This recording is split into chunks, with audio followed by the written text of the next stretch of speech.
Great. Well, thank you, first of all, everyone, for attending this beautiful first meeting of Minds of Modality. You know, the National Healing Campaign that we've worked so long on. Number one, first thing as a housekeeping rule, I would like to ask everybody to mute their microphones so that no outside sounds come on in. Let me just see here. So some of the housekeeping rules would be that number one, of course, keep your microphones muted. Our Catherine Muller and Helen Vung will also assist me today if we need any help with keeping a track of everything. Anyone who's speaking today, I'll try to give you all a minute's heads up if you're close to finishing your speech, just to give you a little bit of a heads up so that you can end on time. Also, I can go through a little bit of the schedule here that we're preparing. We're going to introduce everybody real quick here. I've got Dr. Parveen Zara. She is the leader and director of the National Healing Campaign. Thank you so much, Parveen, for your hard work and diligence at keeping us all together to have this out here today, the first of its series. We also have Dr. Manon Bollinger, who's an educational collaborator. She is our West Coast educator. We also have Helen Vung. She's the Chief Ambassador for the Central Region of Canada. We have myself, of course, the Chief Ambassador for the East Coast and the Central Region. We have Catherine Muller, who is a very welcomed campaign advocate, who has an amazing history of being able to work within these parameters of this healing campaign. And we do have other attendees that normally come on board, but because of scheduling and because of a couple of people being sick, perfect for a National Healing Campaign, is that they will join us at another time. And I just wanted to open up the meeting and welcome everyone. Thank you so much for all being here. Let's see now, it's 12:13. I would like to open up the floor to opening remarks, followed by a presentation on the topic today, no to artificial medications, and yes to natural healing modalities by Dr. Parveen Zara. Parveen, welcome to the floor. Thank you for all being here. Thank you so much, Lamont, for your wonderful introductions, as always. That's why you're chosen to do this. Thank you. Thanks, everyone. The team and the participants. I would like to send my greetings on behalf of C.H.N.C to all Canadians from coast to coast on August 27, 2022, just today. We are so thrilled and excited to launch one of a kind mass educational platform in Canada today. First, I would like to extend my sincere appreciation to C.N.C team for their commitment, contribution, and effort to make it happen. I couldn't have done it without you. So thanks to all participants and who are joining us today to get to know us better and also to listen to what we have to say. Thanks to your contributions and support. We are a group of volunteers and health practitioners that we know each other for a long time, and we're coming together and collaborate to keep revealing the truth about the ignorance of profitable science with clear violation of Hippocratic oath and medical oaths, violation of natural laws and healing principles, and the concept of human cure. We must stop their fake narratives, science scam, and proven failed methodology that have destroyed the lives in the past several decades, I can say 120 years, with their fake narrative and failed methodology, with its clear manifestation during the past 2.5 years. We, the people of Canada, should create alternative healthcare, the same as other mainstream, such as media, that the people created their own, because we are trying to reveal the truth and just reveal the lies to people, because our people have been lied over and over. So now we are the alternative to healthcare. We're not going to create a healthcare system the way that is conventionally has been established. We are educating people to understand the healing principle, to understand the human concept of cure, to heal themselves. Because humans, all the living beings, including human, they're absolute part of nature, and they're endowed with such a powerful ability and of healing from within. So we are here to alternate the lies to the truth, so that the inefficient kind of healthcare that has no solution for any form of disease. But you know, having said that, we always appreciate any modality that can help people, but not harm. The part of any model, such as allopathic model, that is helping people, such as trauma care, emergency care, you know, emergencies, life-saving surgery, we salute them. We appreciate what they do, but we criticize them the part that they cannot help but harm. So at this point, we are here to create something for Canadians, bring education to every single home, that they can be their own physicians, family physicians. They can turn their homes as a healthcare. I always say healthcare starts from your kitchen, from your nutrition.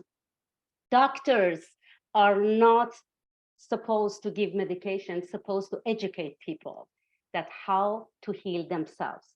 That's the reason we are here. And on the other way, we are strong impediments to the science, the scam, destructive corruptions, and unscientific advancement that we have been seeing it the past 2 years.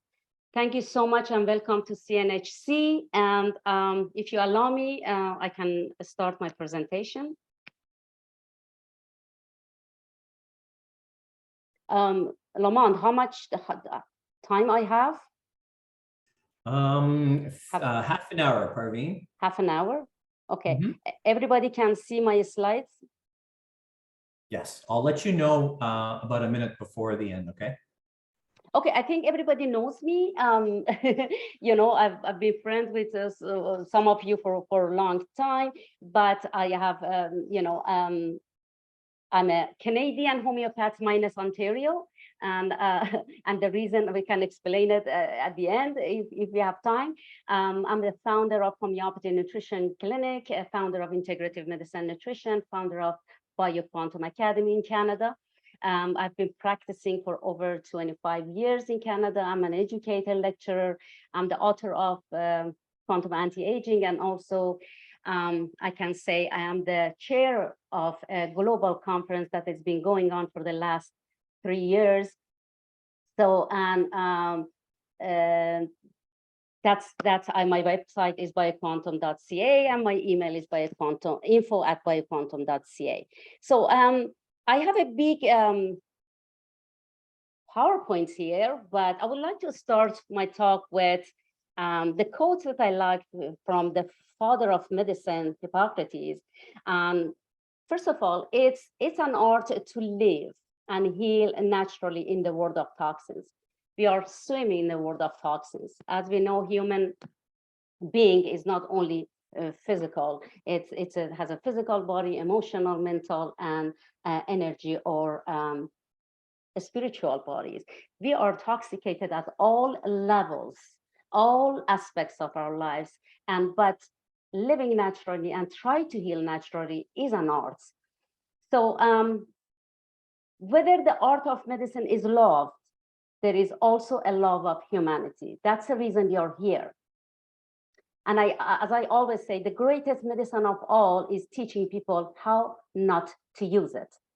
So we are here to educate people not to use medication.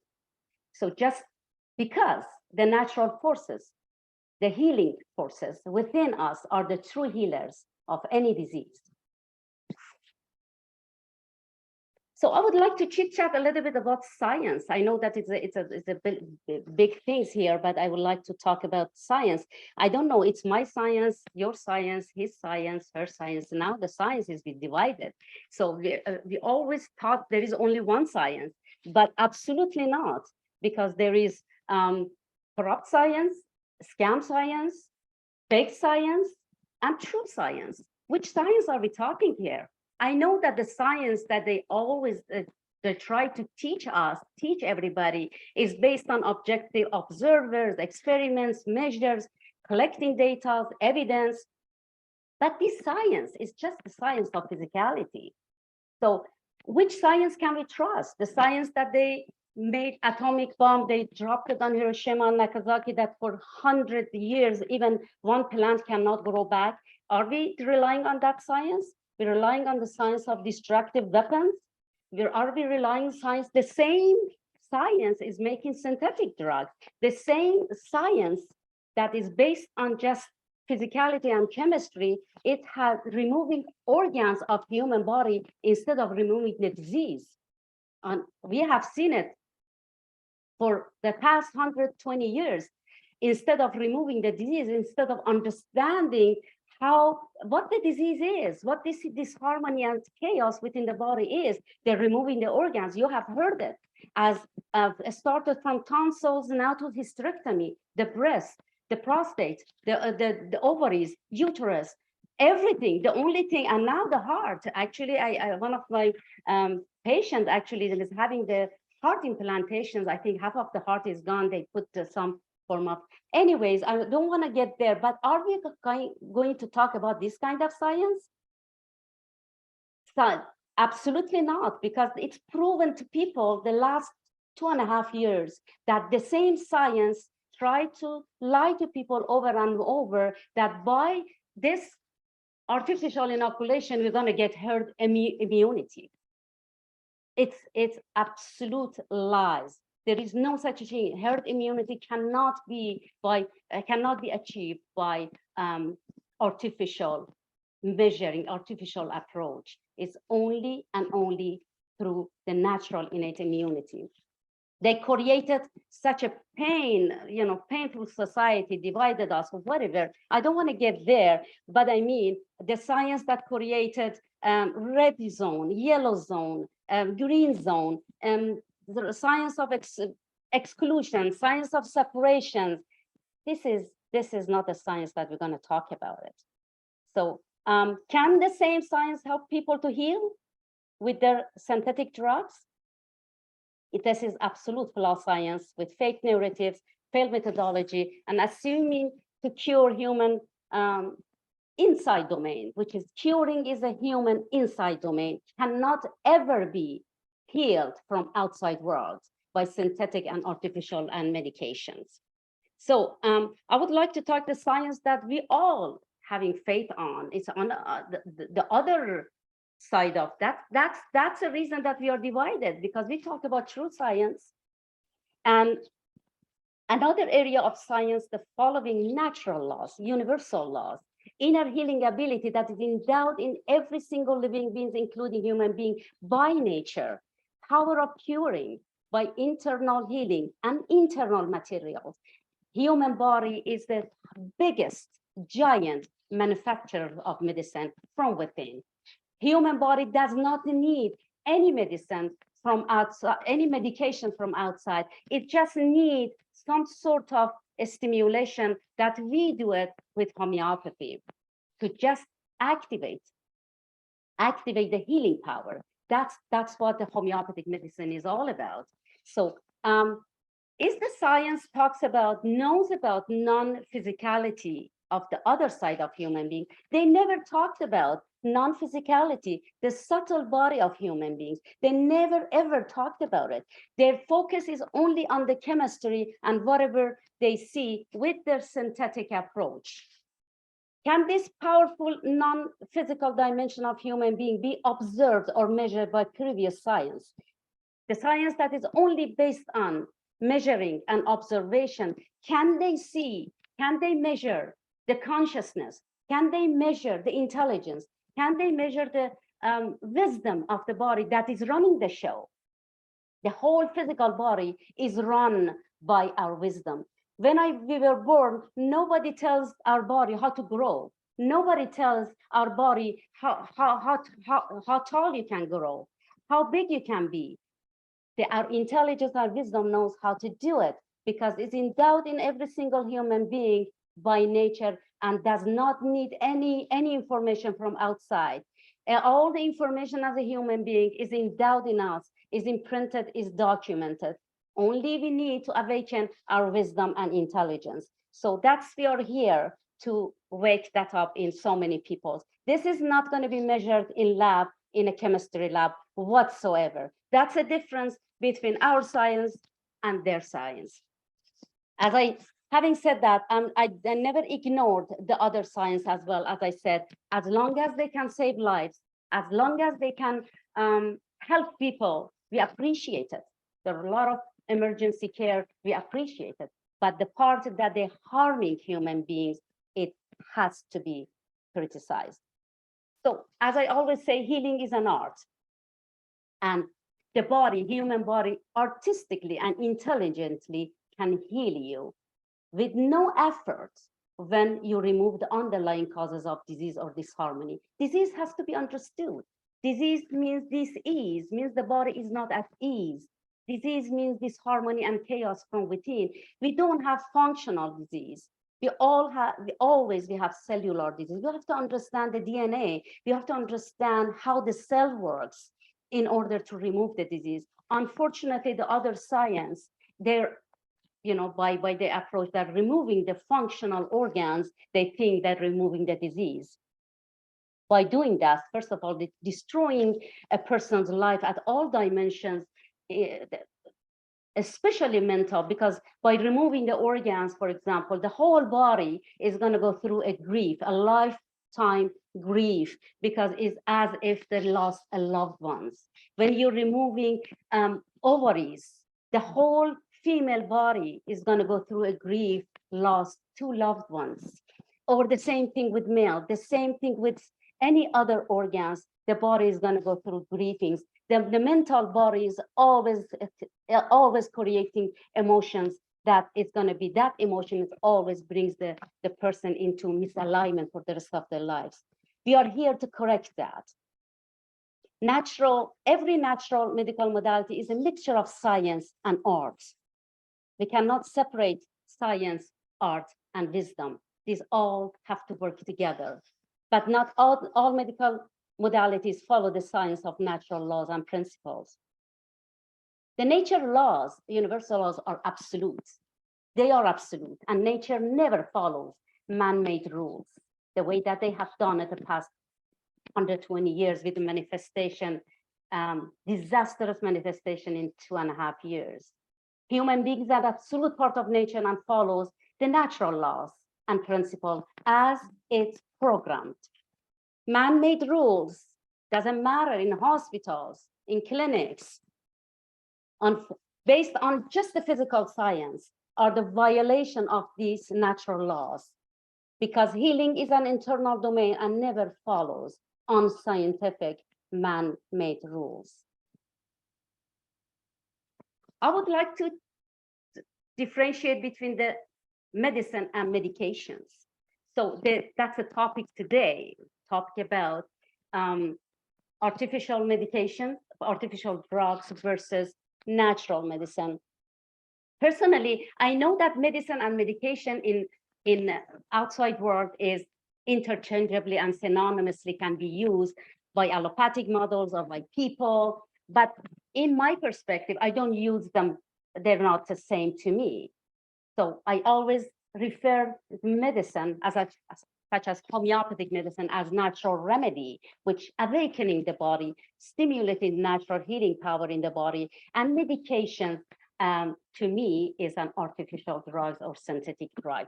As we know, the medicine such as homeopathic medicine, that there are natural remedies, is always matched with the frequency of the person, of the human beings.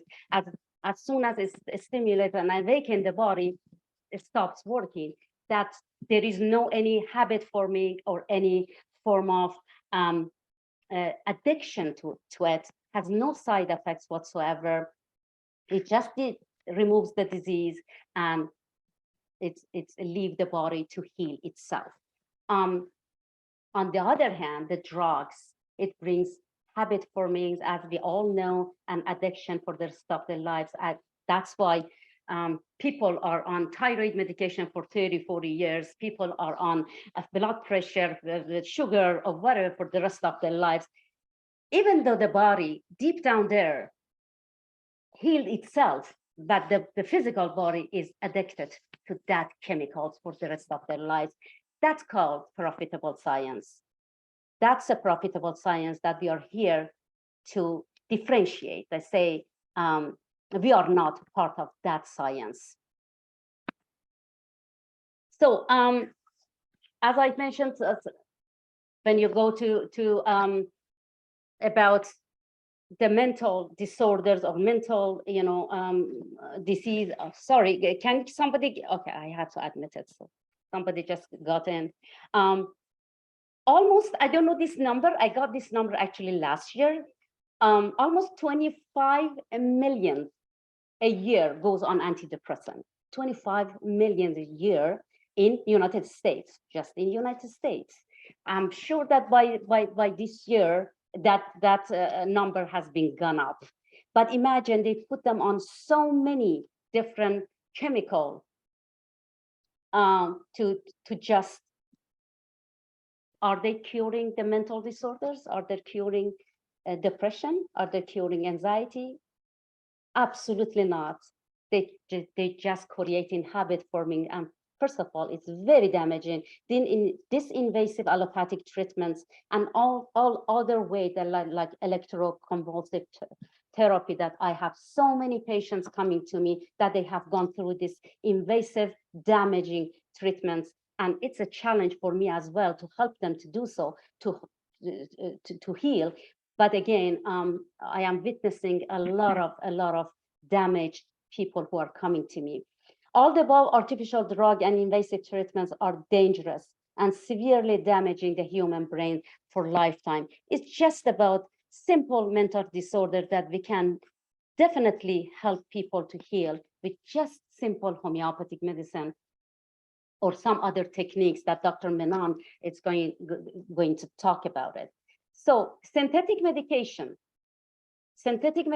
artificially replaces the naturally made material inside the body, such as hormones, enzymes, neurotransmitters, painkiller, anti-inflammatory, anti-allergy, natural immune responses, antibody, antidepressant, anti-anxiety, stress hormones, sleep, wake-up hormones. These are the materials that the body makes them on daily basis. The body has a big and giant factory that makes all these natural materials for biological processes on its own.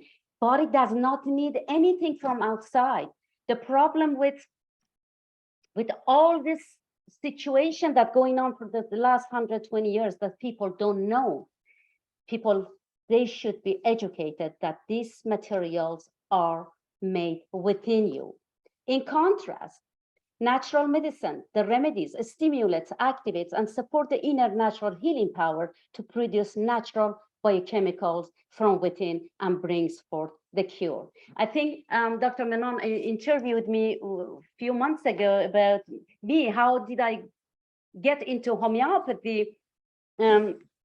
I said I was not responding to any allopathic medications after my, because of my postpartum depression after my third child. So I responded so well towards homeopathy. There is another story behind it from my childhood to back then, but I mean, beautifully, it's stimulated the power of my healing power, and definitely produced enough antidepressant and anti-anxiety for me, and that I am so grateful. I'm so grateful to this natural approach.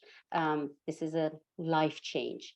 So only your body knows, every single body. That's why homeopathy is based on individual case taking. There is no two bodies work two bodies have the same organs, that the same way of working, but not necessarily every individual works the same way.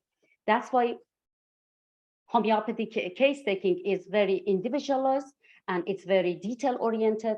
We take the case from even embryonic time, childhood time until now to really understand how this individual body works according to all dimensions: physical, mental, emotional, and energy dimensions. These are all have to come into consideration and understand how the individual works. Because in homeopathic world, we do not treat the disease, we treat the person.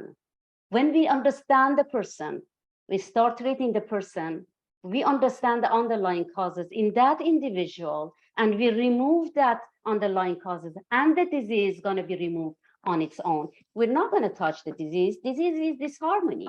Disease is when there is no homeostasis, where the equilibrium of body is, is not at balance. When the pH is not at balance, there is no such a thing that we have this disease, that disease. Allopathic model, they call it diseases. All the chronic diseases, diabetes, blood pressure, thyroid disease, hyperthyroidism, hypothyroidism, none of them is a disease. Disease is only one in human being, but with numerous amount of manifestations of disease. We understand the manifestations of the disease because this is only one disharmony, one internal disharmony. That's all. We have to understand the manifestation, which they call it symptoms. That's why we're not, never, ever, with our approach, we suppress symptoms with artificial drugs. We understand symptoms. Actually, we support symptoms. We support them. We encourage symptoms.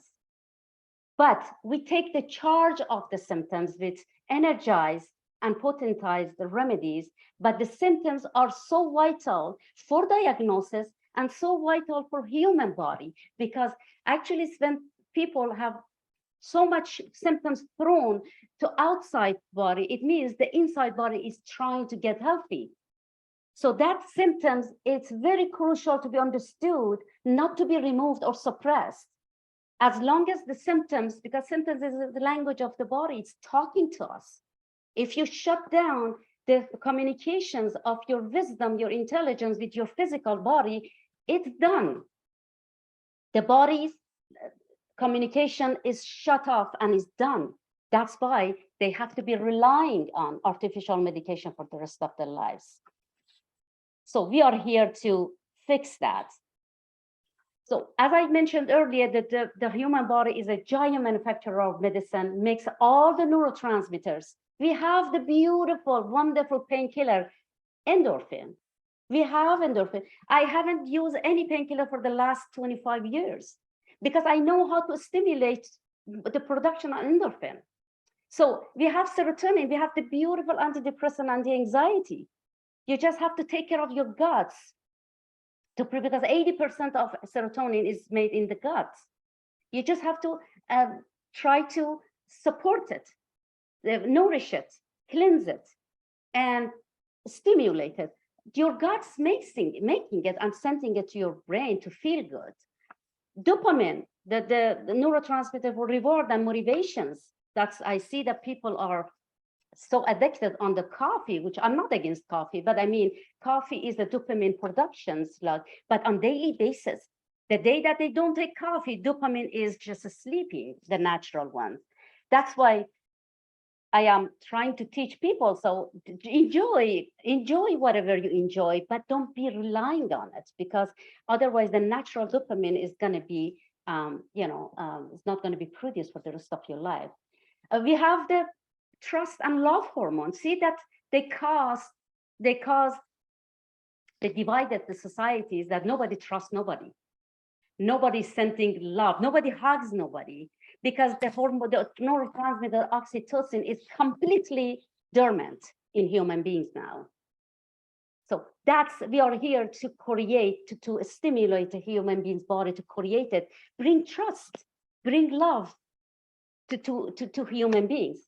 We have everything. We have histamine. We have anti-stress hormones, cortisol for adrenal glands. We have anti-allergy histamine that is created in every single cell. Just when they come to me and they say I have allergy, the only thing as a homeopath I do to just stimulate the natural histamine production. That's all. I don't have to do anything else. So a lot of neurotransmitters that they actually, these neurotransmitters, they're collaborating with each other to feel good. All of them, even histamine, collaborating with dopamine, collaborating with serotonin. These are all working together as a family of neurotransmitters. When they come to me for a depression or anxiety or panic attack, that's all I do. That's all I do. The very first thing I do, I have to treat the guts, because many neurotransmitters are created, especially serotonin there. As we know, most of our health practitioners, we know serotonin comes from amino acid tryptophan. The amino acid is a protein kind of. Tryptophan comes from food. So we have to understand what they eat, what kind of food they eat to be producing enough serotonin in the guts. So these are some simple things that homeopaths and nutritionists do. That's why I say we're creating a new healthcare for people, so easily they can treat their own depression. So what I always say, give the body adequate nutrients, nourishment, support, detoxify it, and energize it, which I do it with homeopathic medicine. Then stay away. They stay out of the way. Do not do anything and let the body fixes itself, because the body has intelligence and wisdom. Do not underestimate it, and knows how to fix itself, when to fix itself, and where needed the most to fix itself. When my patient comes to me and they say like they have been on medication for a long time, and I try to, reverse the, the biological clock to the time that they were okay prior to that. So definitely the body knows how to do it. So it's concentrating the energy to taking the energy to the part that it needs the most.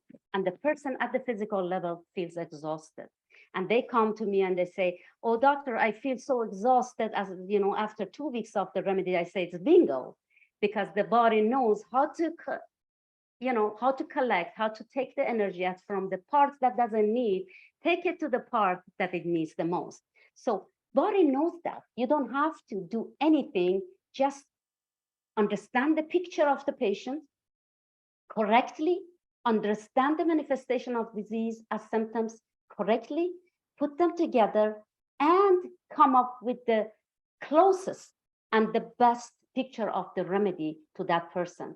That's the beauty and the art of homeopathic medicine. So that's the only, this is not a mystery, it's just science. But there is a mystery also in the water, in the homeopathic, which I'm gonna talk about it in the global conference, that mystery of water, science of water, can solve the mystery of homeopathy. So these two beautifully can be explained from our science. Parveen, well, yes? 1 minute left, my dear. Okay, I think I am, so a lot of PowerPoints going on. So I don't want to get into, I don't know, immune system, but as I said, whatever they have done the past 120 years through the artificial inoculation, it was very inhuman. It has been very unscientific, because as I always say, human body is born with sophisticated army and bodyguard is called immune system. And nature gave us two subsystems. One is innate immunity. Innate immunity is such as our respiratory system that is covered by mask the last 2.5 years.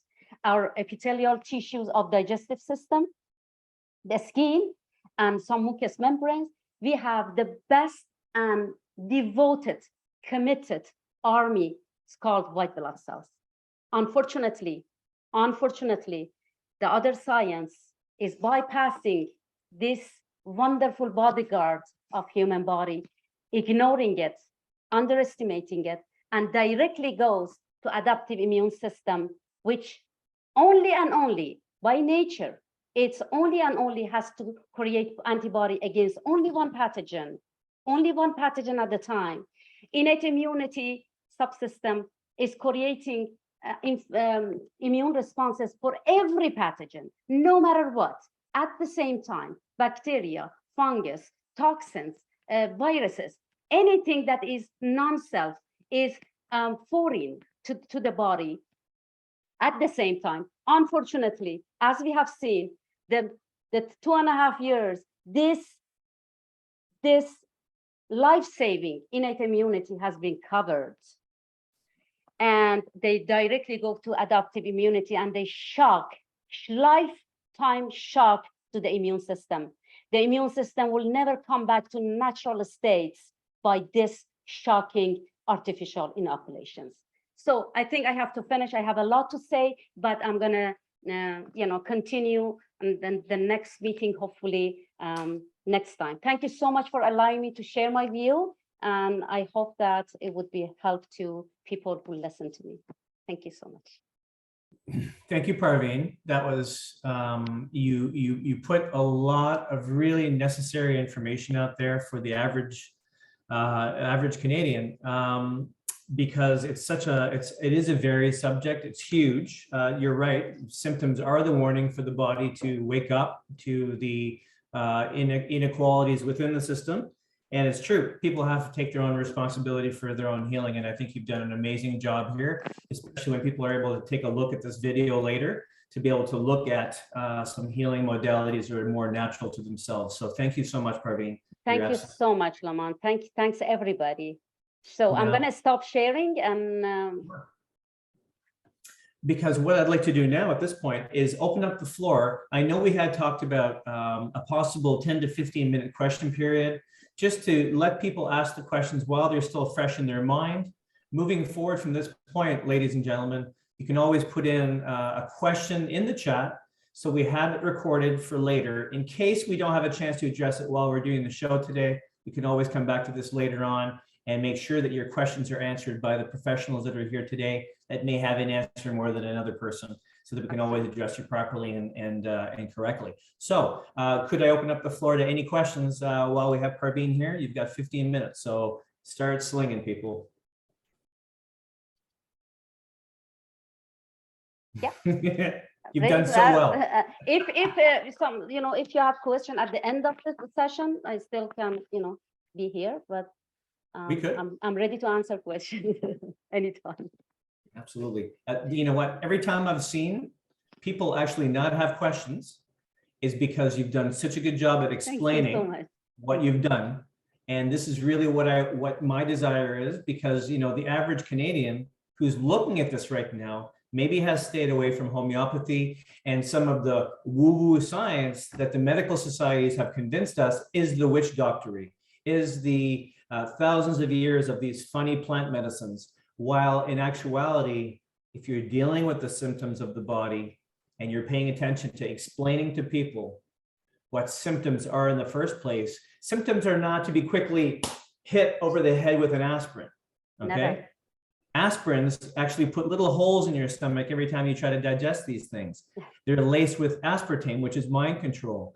Like they shut down the system's mechanisms, and you're right. If you keep doing that, the body's going to have to get shocked because of a disease to do something a little bit more drastic, and then they go see their doctor, and then we all know how that ends, right? Yeah. Any questions for Parveen? If not, what we could do, because they always come up later. Sometimes we don't have questions. You can write your questions, and I'm here for another hours, Absolutely. I think Catherine has questions. Catherine. So not so much a question, more a comment. Because Dr. Parveen, all of what you shared in your presentation, inside it was just saying yes, yes, yes. And the reason why is that I'm a perfect example of all that you shared, coming from an environment where medicine was always the first go-to for everything, right? And it wasn't until I had an experience with the loss of my late husband where I started to seek more natural, holistic alternatives to heal. I have not been sick for over 6 years. And it is true, it's not just treating the physical, it's also the mental and the emotional aspect. It's also the energetic. So after combining all of those things, and it wasn't something that happened in a year or several months, it was consistent year over year, month over month of changing what it is that I ate, what kind of, my mindset, the thoughts that I had, being able to connect through meditation. So there was a lot of different, there are a lot of different modalities that I incorporated into my lifestyle to help me heal. And really, in the last few years is where I've seen the difference in terms of how I choose to react and respond in a lot of many situations or conversations. Again, like I said, I haven't been sick. I haven't, had a cold or a flu. I don't suffer from migraines and headaches like I used to, so there is something to be said about all that we were talking about here right now, to be able to educate all those, that are joining us today and in the future, this information, because it really is so important that more and more people, more and more Canadians know that there are other alternatives to what they have only known. So I wanted to share that. Exactly. Because your presentation was fantastic, all the information. So thank you, thank you. Thank you, Catherine. I appreciate it. I'm so happy for you that after you went through all this, you feel healthy, and that's why you're here. Yes, that's why you're advocating. Here. You're advocating for the platform. So it means that you have absolutely. faith. You have faith on what we is not a belief, is a faith. Oh, 100%. Yes. So 100%. you have faith that it cured you, and you have faith. You have faith to yourself, because everything is within you. Yeah, that's what we are here to teach people. Listen, have faith to yourself. That's right. The doctors are not outside of you. Doctors, doctors are, first of all, as I said, they're teachers to teach you that the healing is within you. So that's why we are here. And thank you so much. I appreciate your comment as well. So, thank you. Thank you. Thank you, Catherine. We're also going to get to a point a little bit later on. If you're still here, that'd be amazing. Like I was just saying to Hassan, the reason we're taking some question and answers early is because not everybody can be here all day. Plus, I've found that sometimes if I don't get questions out right away, I find they get lost in the mix. And so we'll keep it very short. Hassan, thank you for being passionate enough that you want the material to come forth and get to that point. I really appreciate it. The passion shows. But the crowds are calling for us. So if there's no other questions, maybe we could move ahead with Dr. Manol's presentation. Is everybody okay with that? Of course. Dr. Manol, I can say that. You can't. How are you?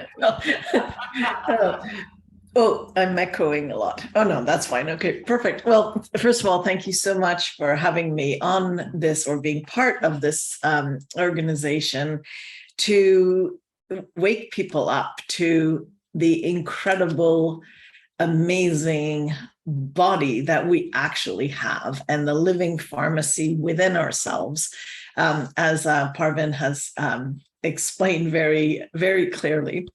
So I wanted to, I was thinking what to present today, and I know we're going to be meeting again in a couple of weeks and more. So I thought that I would start with the 3 most common misconceptions that people have about health and healing.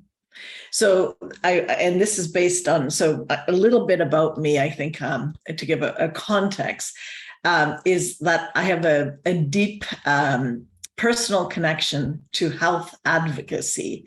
I am now a retired naturopathic medical doctor, and I've been in practice for 30 years. I'm also the CEO and founder of an international training center called Bowen College, which is dedicated to consciousness in the healing process. And my passion and my devotion is to ignite the healer in every household. And I have a unique methodology that guides both the practitioner and the health advocates on a path to physical, emotional, and spiritual wellness. And it all starts with our body's innate wisdom and its capacity to heal itself. I'm a bestseller of several books. One of them worth mentioning here, because it's exactly on topic, is What Patients Don't Say If Doctors Don't Ask. And if you look at the allopathic model, they're not going to ask the questions that are going to lead to actually a cure. And so I devised a system myself called Listen, which is about listening to your body, after I was on the other side of the equation, when I became a patient myself with stage 4 cancer. And so my personal, I was already a naturopathic physician at the time, and I really didn't understand all that it took to heal. So at another time, I'll go into that and explain more of that, as well as explain more about Bowen therapy. But I want to stay really on topic today and talk about the misconceptions. Now, one thing that we need to understand too is the word cure that Carvin speaks about is something that, as a naturopathic doctor in the past, and I've got to really make it clear, I have now officially deregistered. I am retired, as in I've had to retire, because I believe in the oath that I took, which is to first do no harm. And given the political situation in the last 2 years, in March, I received my first letter telling me that I cannot suggest things to my patients in a newsletter that was to help prime their immune system. And and I'm not willing to play this game. It was time to move out of a profession that has always been sort of at odds with the real understanding, the real principle of healing, which the organon of medicine created by Hahnemann is really all about. So I will get on to the 3 misconceptions, but let me just give context here. And please put your questions if you have any. So let me differentiate, because this is a question I've had too. What is a naturopath and what is homeopathy? Because as I was a naturopath by title, or by licensing, well, I guess homeopathy too, but I didn't worry about that so much.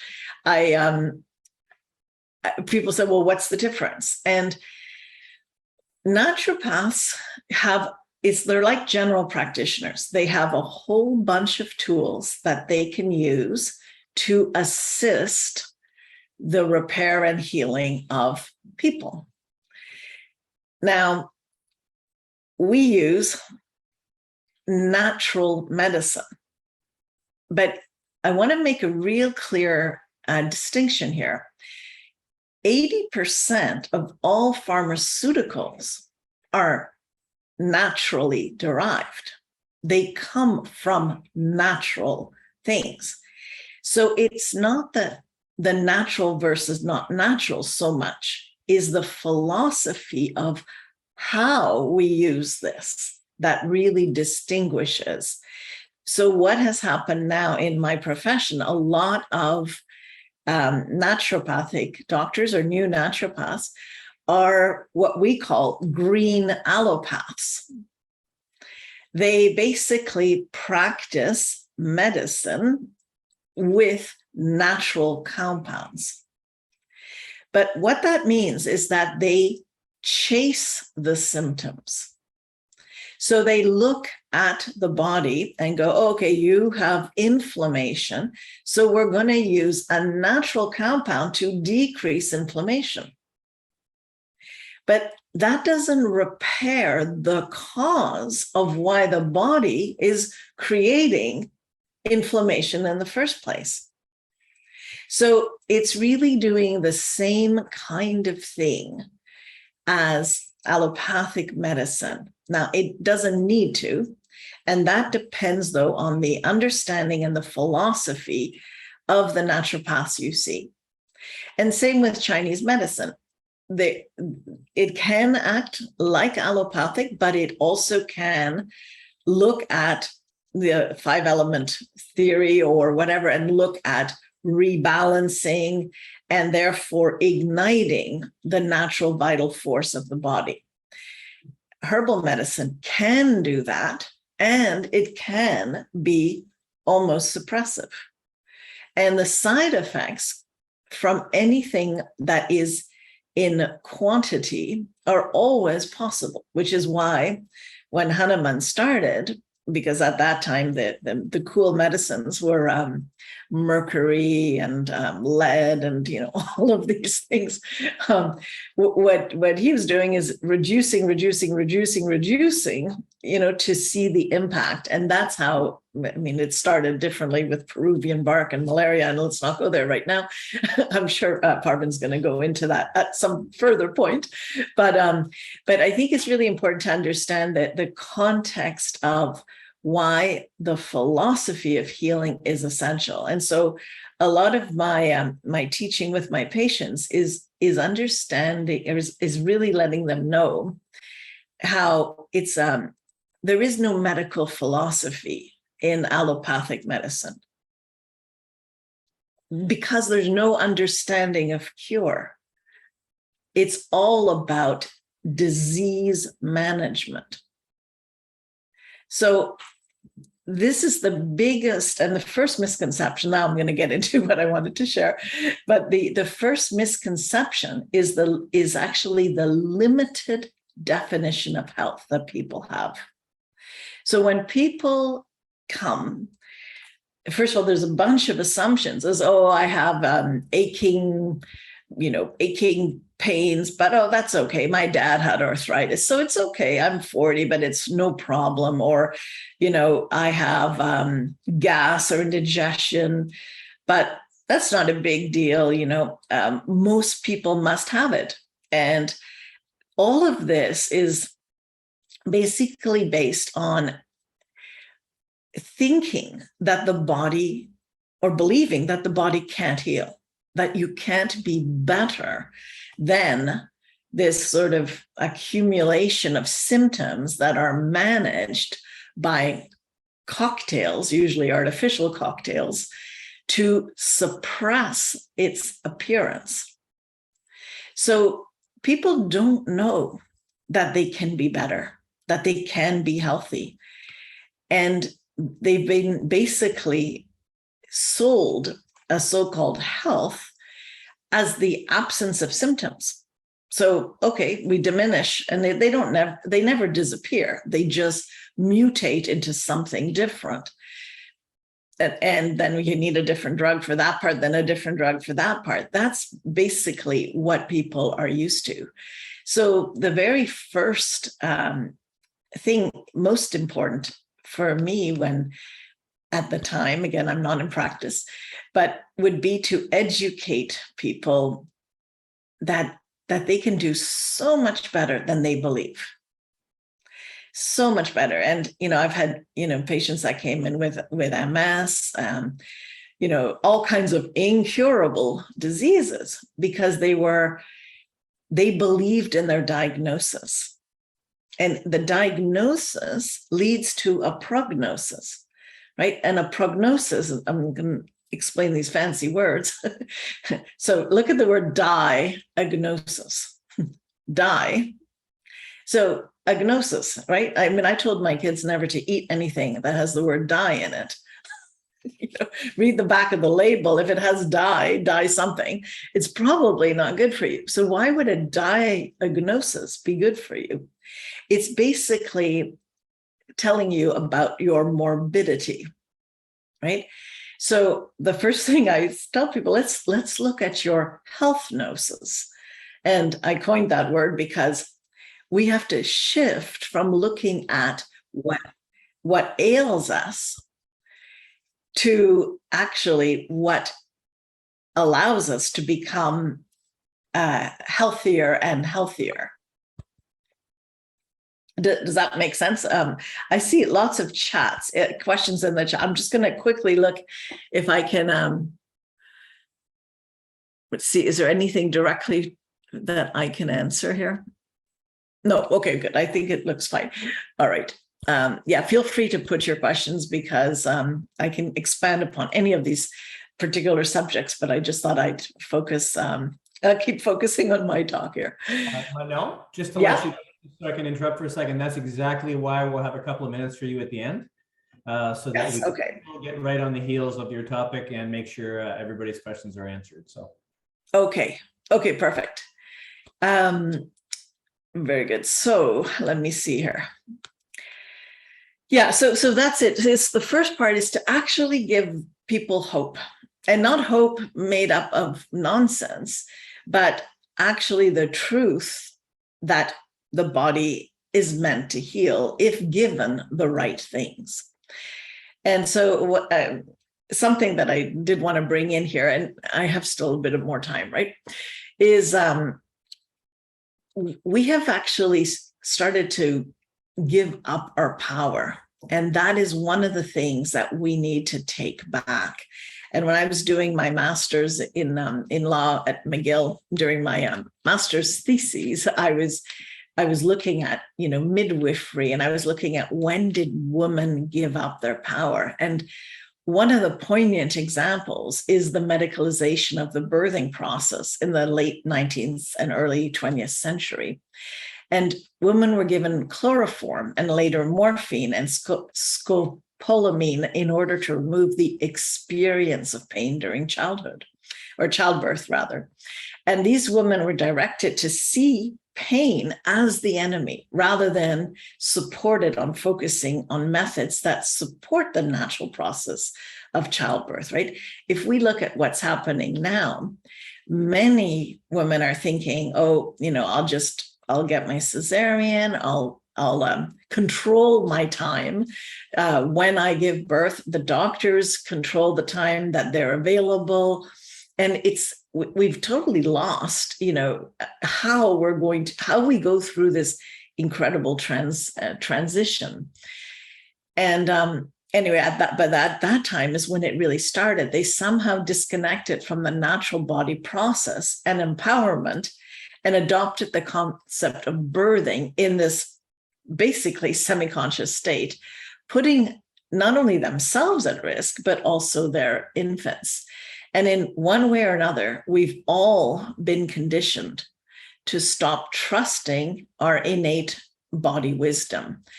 And of course, I'm here to tell you that this can change. It must change. I think it's the only way forward. So first misconception is to change our limited version of health and make it bigger. Now, the World Health Organization, which is not an organization I'm very proud of these days, especially, but they actually have a much larger definition of health, right?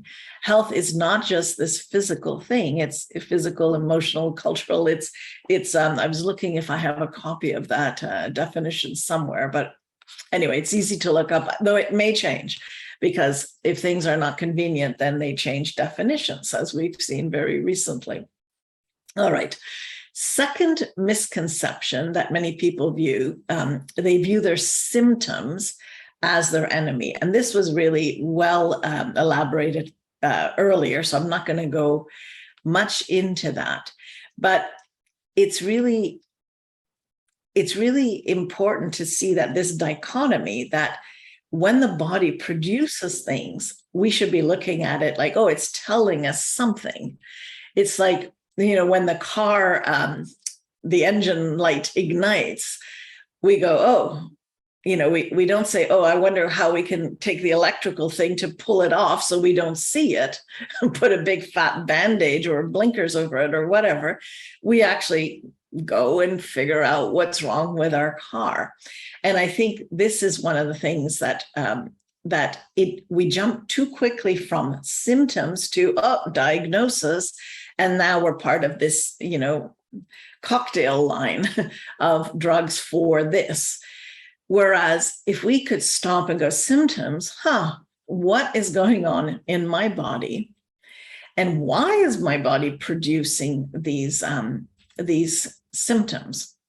And, a big example of that is, for example, the goal of cortisone is to remove the inflammatory reaction of the body to the area that is injured. Sure. So when you reduce inflammation, you do reduce pain, of course. But we also must address the inflammation that the body is producing. So why is the body doing this? The body doesn't do things just because. It does it because, and that's our job to figure out what it is. Or if we don't know, because sometimes we don't know why bodies do what they do. If we have a system of medicine that ignites the healing power of the body knows how to fix itself. So we don't have to play God and say, oh, this is this and this is that. We don't care. We work with igniting the vital force of the body. And then unbelievably, the body is so well made and so perfect that it heals. We ignite that healing process. So that is one key difference, that people who are stuck in, going to one lab after another lab to another lab to find out what's wrong. What's wrong, whatever they find out, will only lead you in the allopathic model to a cocktail. And this is the same with mental health. It's the same thing. Once they've got the disease name, now you can take the disease drugs. So many of my patients in the past are medical doctors. And so I want to make it clear, it's not against the doctors themselves. It's the educational system that is so corrupted by one way of looking at the body. And it's such a microcosmic view that it isn't within the context of what is possible and how huge we really are as human beings. All right, the third misconception is that drugs can bring about health. So people think, oh, well, it's okay, I'm going to take this and it will make me healthy, some sort of allopathic drug. And that is just not possible. Drugs don't bring about health. What they do is manage symptoms. And managing often is suppressing of symptoms. So if you want to go down that, it's available. But we're here to tell you that there are many ways out of that road, because that road never leads to health. And I don't want to, naturopaths, we can prescribe drugs, right? We're those type of drugs, allopathic drugs, because we're trained, at least in British Columbia, to do that. So I was going to say, with the exception of insulin, lidocaine, and for general anesthesia, as well as acute traumatic surgery, which is the wheelhouse of allopathic medicine, anything to do with chronic disease should not be in the domain of allopathic medicine. It doesn't make any sense unless we think that all we have to do is manage our symptoms. And that's because we do not know just how much we're actually able to heal. And this is the biggest thing to change for people, because their expectations are too low of what is actually possible. Let me see what else I wanted to talk about. Yeah, how much more time do I have here? So I forgot to look when I started. I think it's off. It's finished now. Well, not actually. You do have another couple of minutes. Oh, okay. Now, I think I'll end with that, because I feel like to go into ideas of like detoxification, adding nutrients, fortifying, addressing mindset, all of these, I wanted to discuss that, but that's a bigger subject. So we have something for another time, I think. Well, you see, Manoa, here's the brilliant thing about the perfect timing and things happening for a reason. Number one, I want to say thank you so much, because you've been able to kind of dovetail into what Parveen was saying about the fact that these modalities are completely different. There's the allopathic model and the homeopathic model, but coming from my side of being an adventure seeker and somebody who's an extreme athlete, is I break bones, okay? And when I break a bone, the last thing I want right now is for somebody to go, you know what, just sit there and think about this. Or let's put a frequency on you. No, my bone's hanging out my leg. I want to be put in a cast. I might need pins, I need surgery, and that's an allopathic model. And I think what we can do from this, and I never even thought this was possible, that we can actually marry the two, like both can exist.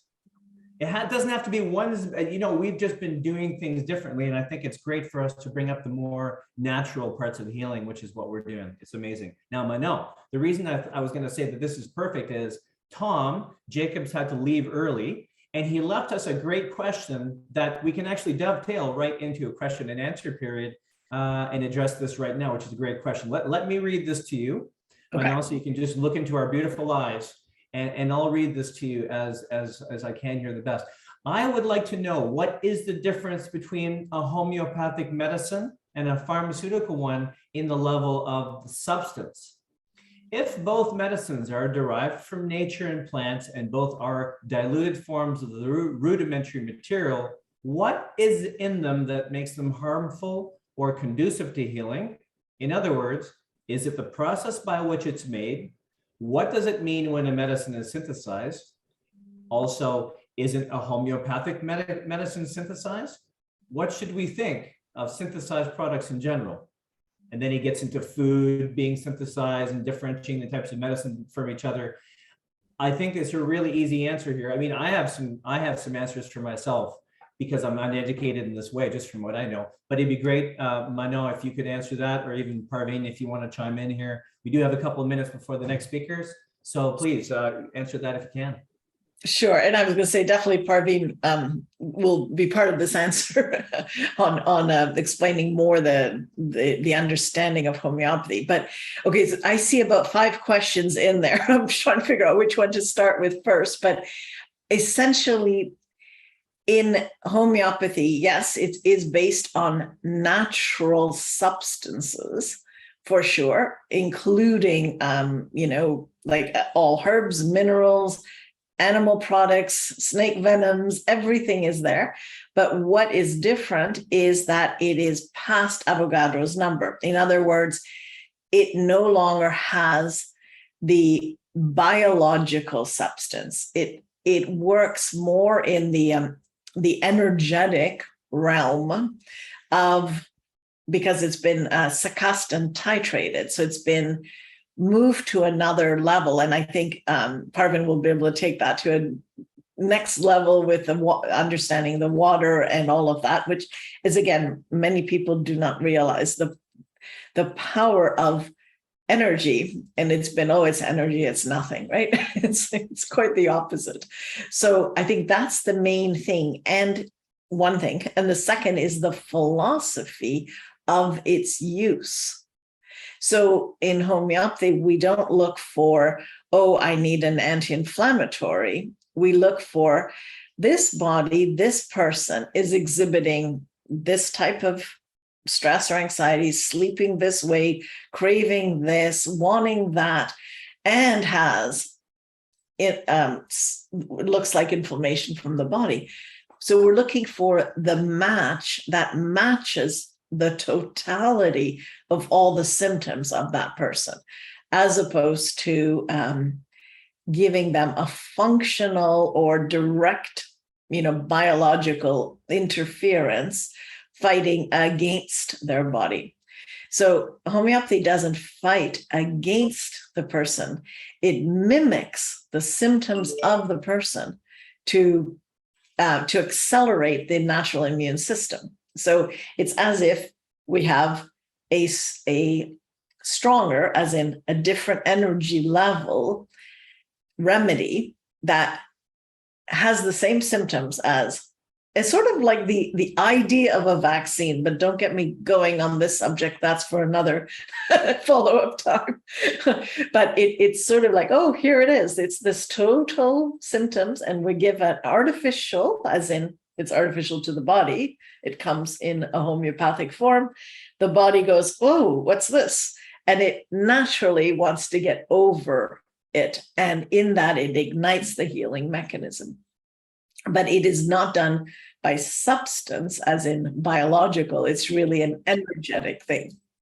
So that's, I think, has that covered most of the questions, or do you see an obvious one I've missed? No, I think you've pretty much answered the question the best way you can. I'd like to offer the floor to Parveen, as to what she might be able to take on that question a little bit. Would you like me to run the question by you again, Parveen, so it's fresher? You're also on mute. I'll unmute you. Parveen, you're muted. I can't unmute you for some reason. There you go. What I understood that Tom wanted to know the difference between synthetic pharmaceutical drugs, the homeopathic way of making the medicine. So is homeopathy also synthetic? That's right. That's there's the same problem. There's the same challenge. One is the synthetic drug and one is the frequency. So what's the difference between the two? Okay, they're completely coming from different worlds. They're completely coming from different worlds. So the synthetic drugs that is based on the pharmaceutical synthetic drugs based on the physical science, as I said, based on all those measuring observations or data collecting and everything. Let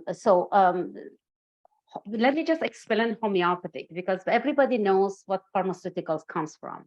Like they make it in the lab, they synthetically make vitamins or minerals or drugs or whatever. They make formulas according to their data. So that's a completely different world. But when it comes to homeopathy is not synthetic whatsoever. Homeopathic has laws. Homeopathic is made based on laws and principles. First of all, Dr. Menon just said the vaccine. Pharmaceutical stole the idea of vaccine from homeopathy and they messed it up.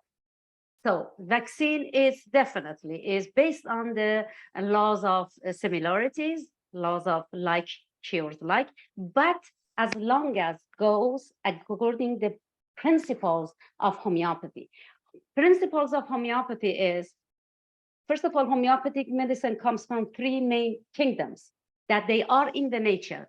None of them is synthetically produced in the lab. They come from such as limestone, such as bees, such as the snakes, such as plants, or whatever that they are already in nature. Nothing is synthetic. But that system, has laws that they have to go through it, as I said. They have to be, first of all, diluted. There is no substance as crude form in homeopathic medicine. They have to go through the laws of dilution. So the dilution has its own method, and it's a whole, kind of lesson to go through it. And then they potentize it. It means there is no substance as material, chemistry left in that solution. And then they potentize it. Why they potentize it? That's another, science behind it, because the water, that we have to understand the science of water, how water can keep the memories, save the memories as a document. Water, hydrogen in water, water is H2O. The hydrogen of water is such a big, like a filing cabinet for memories, is the same as our hippocampus in the brain, is documenting every single information. It documents the information of the crude form, but inside the medicine is not a crude form, it's just the information. When that information goes inside the body doesn't know. The body does not know that is information or is it's just similar. It's just similar. So that comes from three kingdoms, as I said, plants, animal, and minerals, that is already there. And also homeopathic medicine follows another law. We call it Arndt-Schultz law. Arndt-Schultz law, it means the law of small, medium, and large. So it means the homeopath has to know all these laws, the laws of similarities, which is absolutely the picture of the person, because we don't cure disease. The picture of the person with totality of symptoms and presentation and manifestation of the internal disease has to match to the best possible to the picture of the medicine. That's how it cures, because the medicine has all the information of the disease. So, but homeopath has to know the Arndt-Schultz law, that what potency, the dynamization and energized remedy should be given to that person. Because according to this law, a small dose or a small potentized dose of remedy can stimulate the body. That's all the body needs. But in a moderate, more than moderate, can inhibit, that in a large doses, which are high frequency, can kill. So can kill means destroy, but the Arndt-Schultz say kill, but it means destroy. This is very important that homeopath has to follow, or homeopathic prescription has to follow. And also another law, we call it Hering's law. Homeopath has to know all this the best. Hering laws, it says, when you take the picture of the person, you have to understand where the disease, primary site of the disease is. Because always there is a primary site, and the manifestation goes always to other manifestation site, which is based on the predisposition tendency of the person.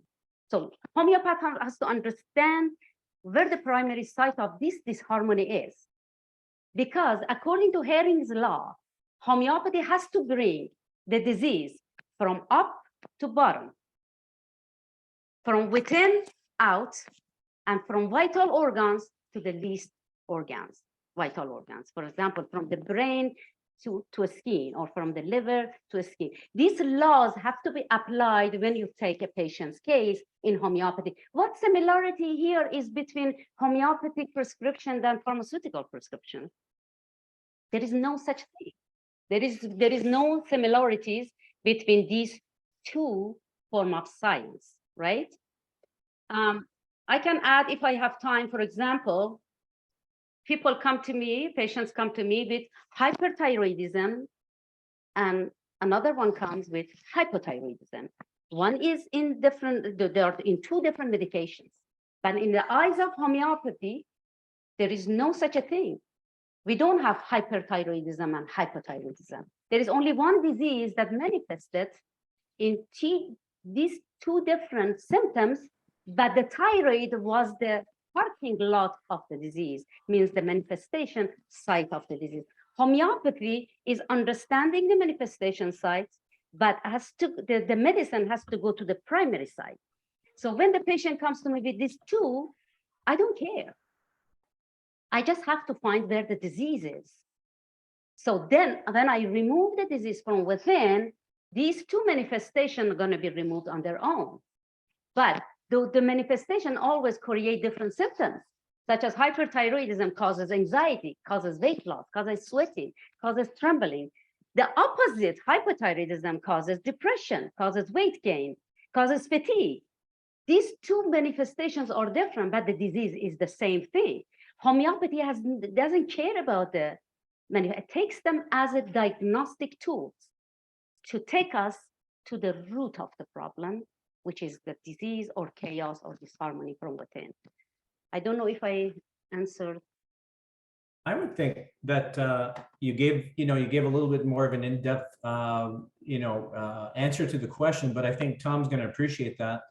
As for the rest of us, can do the same once we take a look at this, because people are going to be taking a look at this later.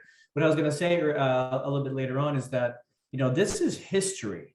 No one's really delved into the bridging of these two seemingly very different world modalities. And I think we're doing our best, and it's our first chat. So I think people are going to be really interested in seeing what we're talking about here. I also wanted to bring something up too, Parveen. When I watched that international symposium you were leading the last time I saw you, there were some guests that were talking about the oxidation of essential oils based on formulations. And you see, I have a past in the cosmeceutical industry, and I had a Yale-educated chemist, name was John, I'll leave it at that, who was able to let me know why medicines were made the way they were made, because what they were trying to do is figure out how to take these natural ingredients, and he said titrate them in a way where they weren't oxidizing in the actual delivery system, whether they were microencapsulated or whatever the delivery system was, so that they could base the exact data on each individual prescription. And what they found was it was absolutely impossible to have a lot of those essential oils or ingredients that are natural not oxidize in a way where they were able to tell exactly the patient what the effect was going to be. So they decided to distill that ingredient down to a point where the raw enzymes and any life force left in that ingredient was completely gone. Yeah. In these medicines that the allopathic model is doing now. So if I can explain that to Tom when he looks at this video, is that the intention was to put the medicines in a way where it's not frequency based, such as homeopathy, but the ingredient is actually put in a way where they can sell you a pill that now is going to develop an addiction in your body, where your body's not able to produce its own medicine. They're making money from it. The ingredients are dead. They're not doing a whole lot. And what homeopathy is doing is putting the frequency of the ingredient in the medium, which is the water. And like you said, the memory panels, you see, people don't understand too much about water, and it's going to be great to see you to speak about that later. Yes. Because memory, the water, a drop of water has hundreds of thousands of memory panels in it. Yes. That remember everything in human history since the beginning of time. Yes. So when you put it, when you look at works like Dr. Emoto with hidden messages in water, is that you can actually put a glass of living water on a picture, and it'll imprint the energy of that picture or the words. That's what everybody does now. They write love, and that's the excellent way of explaining to people. When you write love on a living water, or truth, or compassion, or anything you want to absorb that in yourself, you write it in your bottle of water, as long as it's a living water, and it will program the body's cells. Mm-hmm. I would think that's a perfect explanation. Mm-hmm. And also, can I add something here, if you have time? So in terms of Dr. Menon said, like naturopathic, there are green allopaths. Absolutely, absolutely, there are green, and they call them natural. They call them natural medicine. So we have to come into for the solution. Natural medicine is not like a naturopathic medicine is based on naturally made vitamins, minerals, but when you go through the process of that, I don't see much of natural. But also when it comes to the human body, let's see the difference. We don't have functional disease. We don't have, in our science, we do not have unless it's trauma, accidents, surgery, or whatever, or anatomically rearranged or something. We don't have functional disease. We have only cellular disease. Disease starts at the cellular level, at the cells, at the DNA, at the mitochondria, that we don't have functional. A naturopath's approach is the functional. It means directly go to the organs or systems or tissues to add supplementations to that organs, which absolutely can be damaging down the road, because the disease or imbalance or disharmony is at the cellular. That's the difference between homeopathy and naturopathy. The very first thing people come to my office, they ask me, oh, are you naturopath? I said, no, I'm not naturopath. So what's the difference between homeopath and naturopath? I have to explain it to them. I say they are functional, you know, they have prescribed functional medicine. I prescribe cellular medicine. So that's a difference. Now it's another whole story. That's what's the difference? For example, if you go, even the Chinese medicine is a functional system.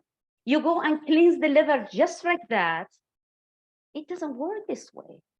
It doesn't work. It can be actually very damaging. Dr. Menon said that herbs can be damaging sometimes because you don't know how much the body needs.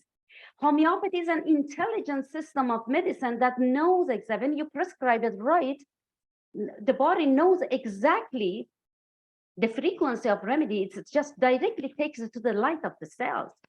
And it does all what it needs. It's just a matter of opening up the gate of the cells, you know, because the cells are working with electromagnetics. We know that. The gate of the cells have to be opened by electromagnetics, and we have to close. Open to get nutrients in, close, you know, and also toxins out, right? That's how it works. Homeopathy works on that gate. It opens up the gate of the cell. None of the natural medicine, such as naturopathic medicine, Chinese medicine, or whatever medicine, can open that gate up. Only and only homeopathic medicine. There is difference. So do we call ourselves natural medicine? Honestly, I'm against it to call myself natural medicine.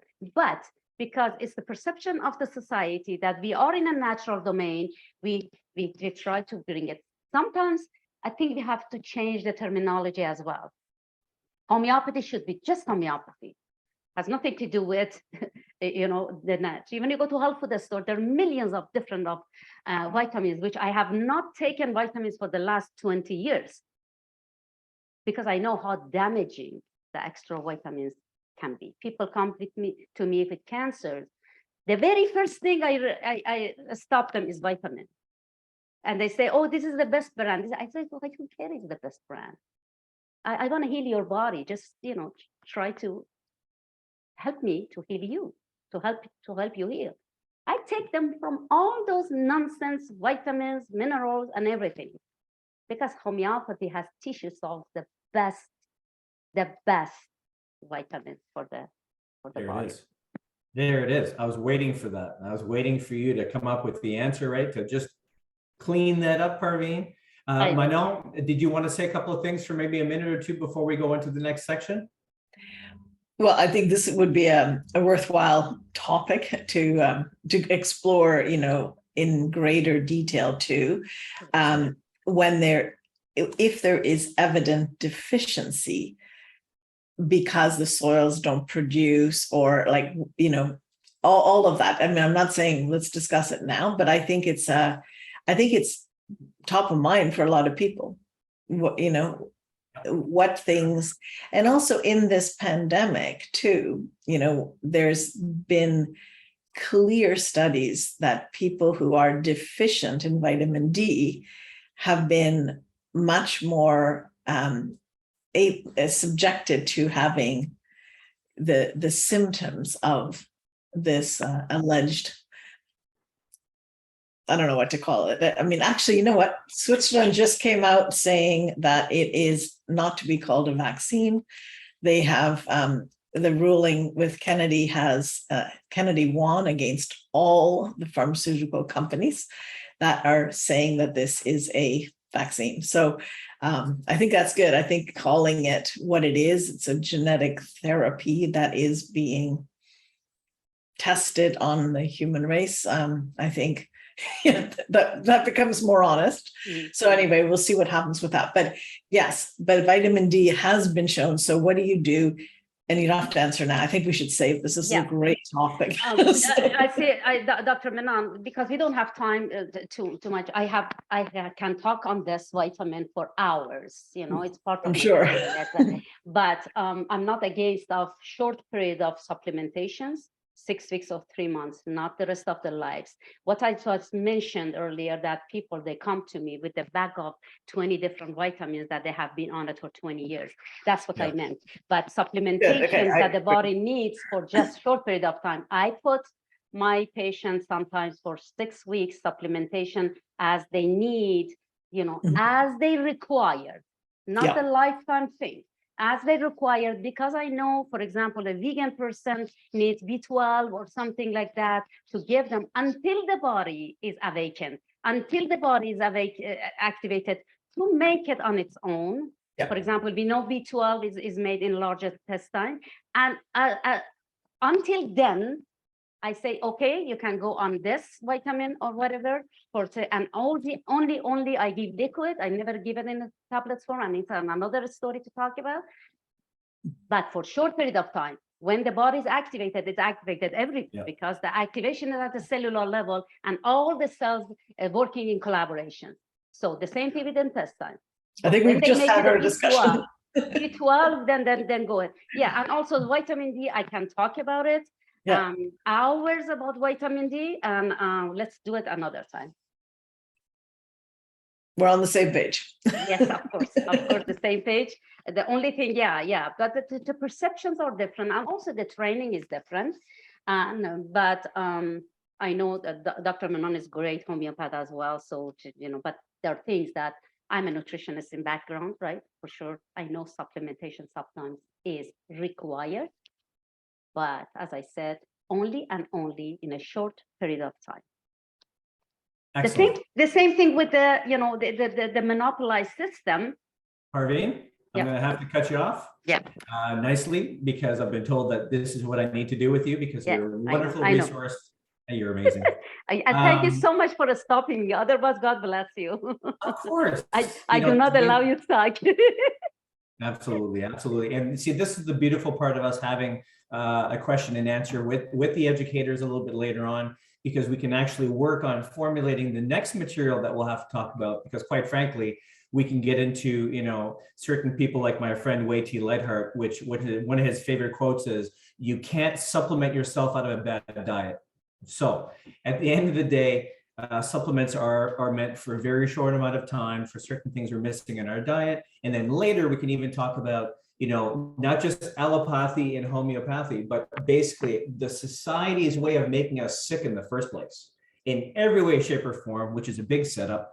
And we'll get into that later, because right now, the first show that we've been able to do here is explain to people really the burning question of what's the difference between the two.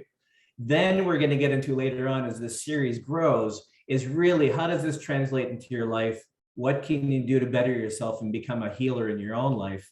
And this brings me on to the next topic, which we're going to break into here, is a couple of choice words by our chief ambassadors, myself and Helen Vung.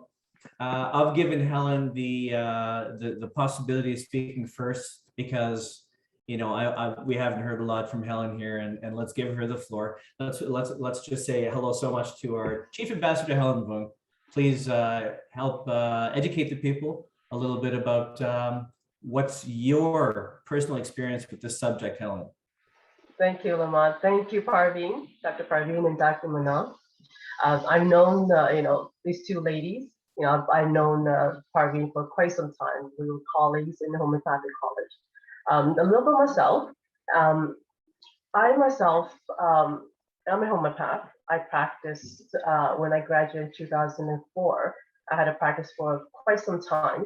And like Dr. Menon and Dr. Parveen were asked, what's the difference between homeopathy and naturopath, right? And I had to answer the question, and Dr. Menon, you did it beautifully.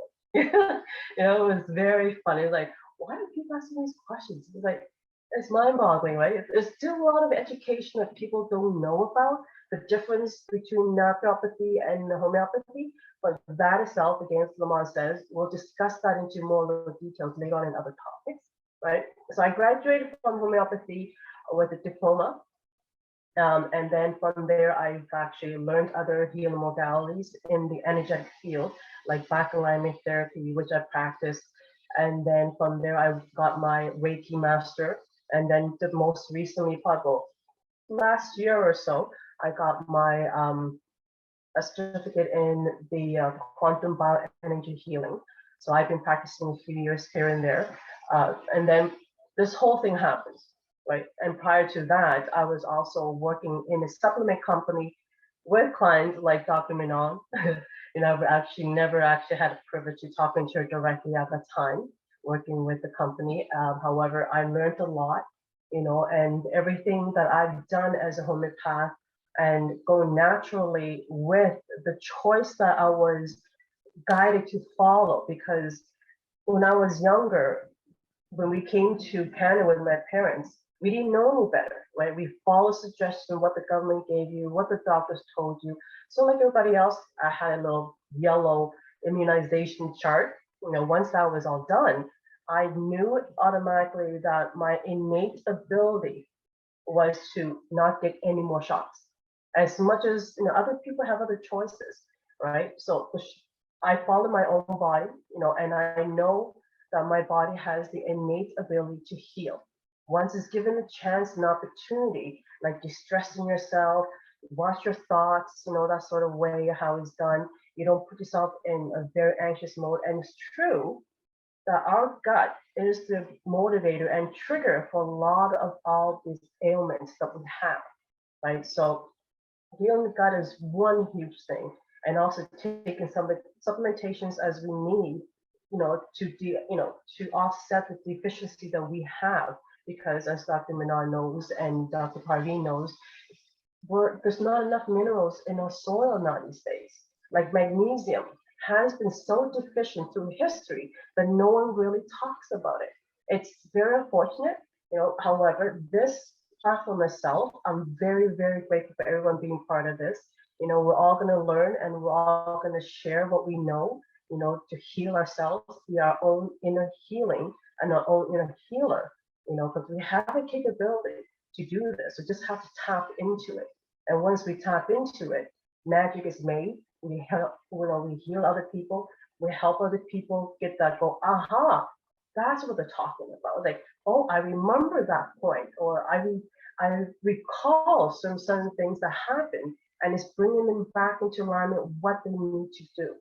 So we are all responsible for our own healing, and I'm really, really, really honored to be here and to be part of learning as much as you two have, the teaching. And I haven't had the opportunity to stand up as you two ladies have, to teach people on a great level than I have. But I'm honored to be here to support as well, and to do my best ability to be here.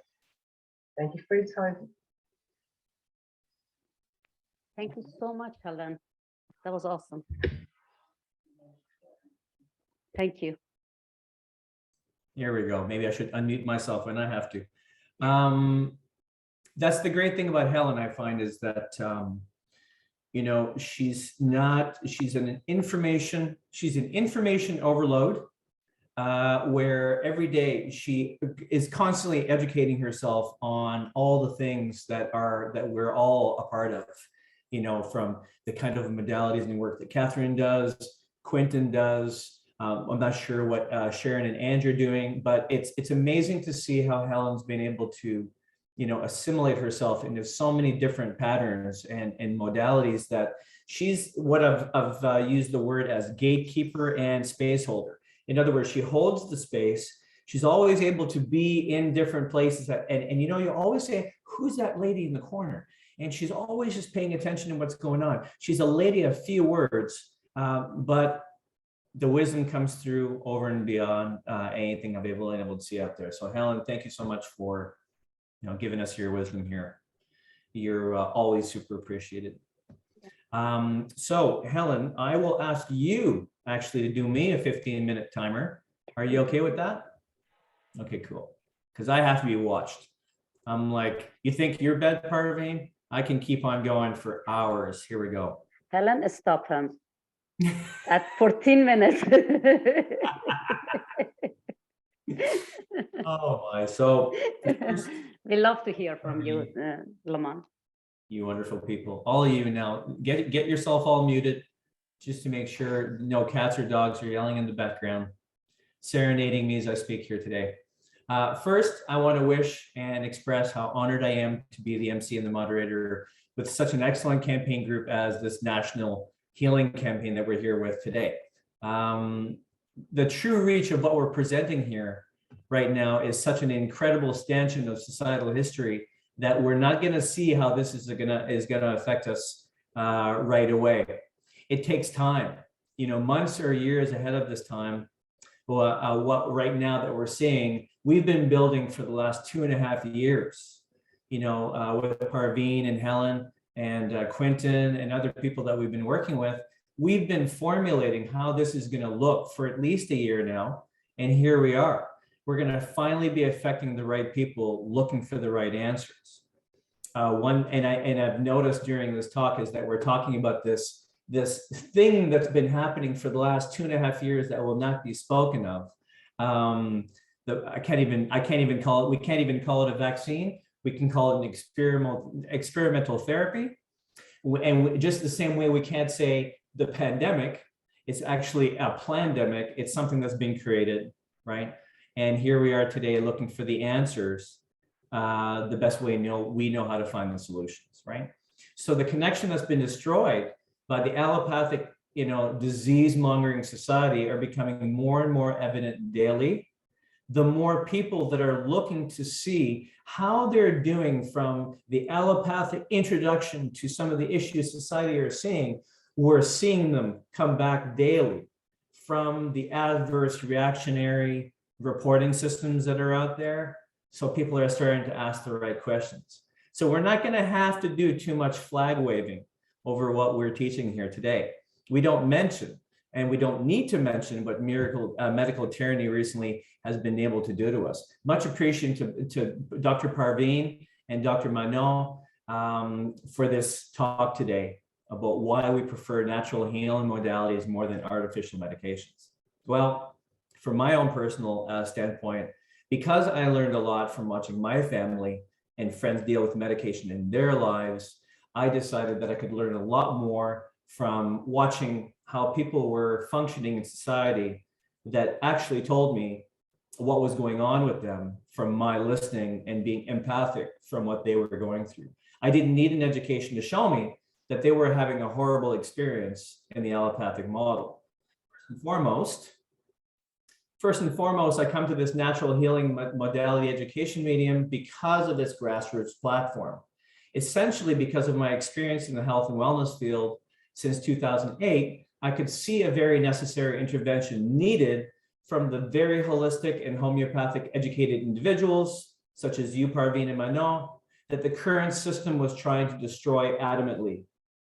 At an early age, being able to spot bullies in my life and people using their power irresponsibly over others seemed to be coming a lot up in my life. And even at 8 years old, I was paying attention. And not only in my family, but in school, what I would see later was being done in the workforce, right? The authority figures were always over our heads. The teacher must tell you what's happening. The lawyer must defend you. The doctor must prescribe to you. There was always somebody on top of you who was always directing what was happening.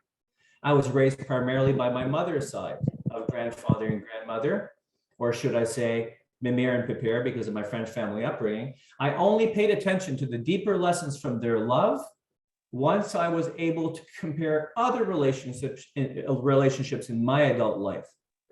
Today, being a serious advocate for healthy drinking water, to be provided by all people in the life of the world, brought me back to the experience I would have when I was traveling for hours to visit my grandparents. I would usually come thirsty as I walked into their home after eating snacks the whole way from the city, because I was a kid and I was coming to the country. I would simply spend a couple of minutes at the kitchen tap drinking the best well water I've ever tasted, and I would have for years from that point. I would put my bags down at the door, and before I even said hello to anybody there, I would head straight to the sink in the kitchen, and I would start drinking at least 8 to 10 glasses of this country water untouched before I said hello to anyone.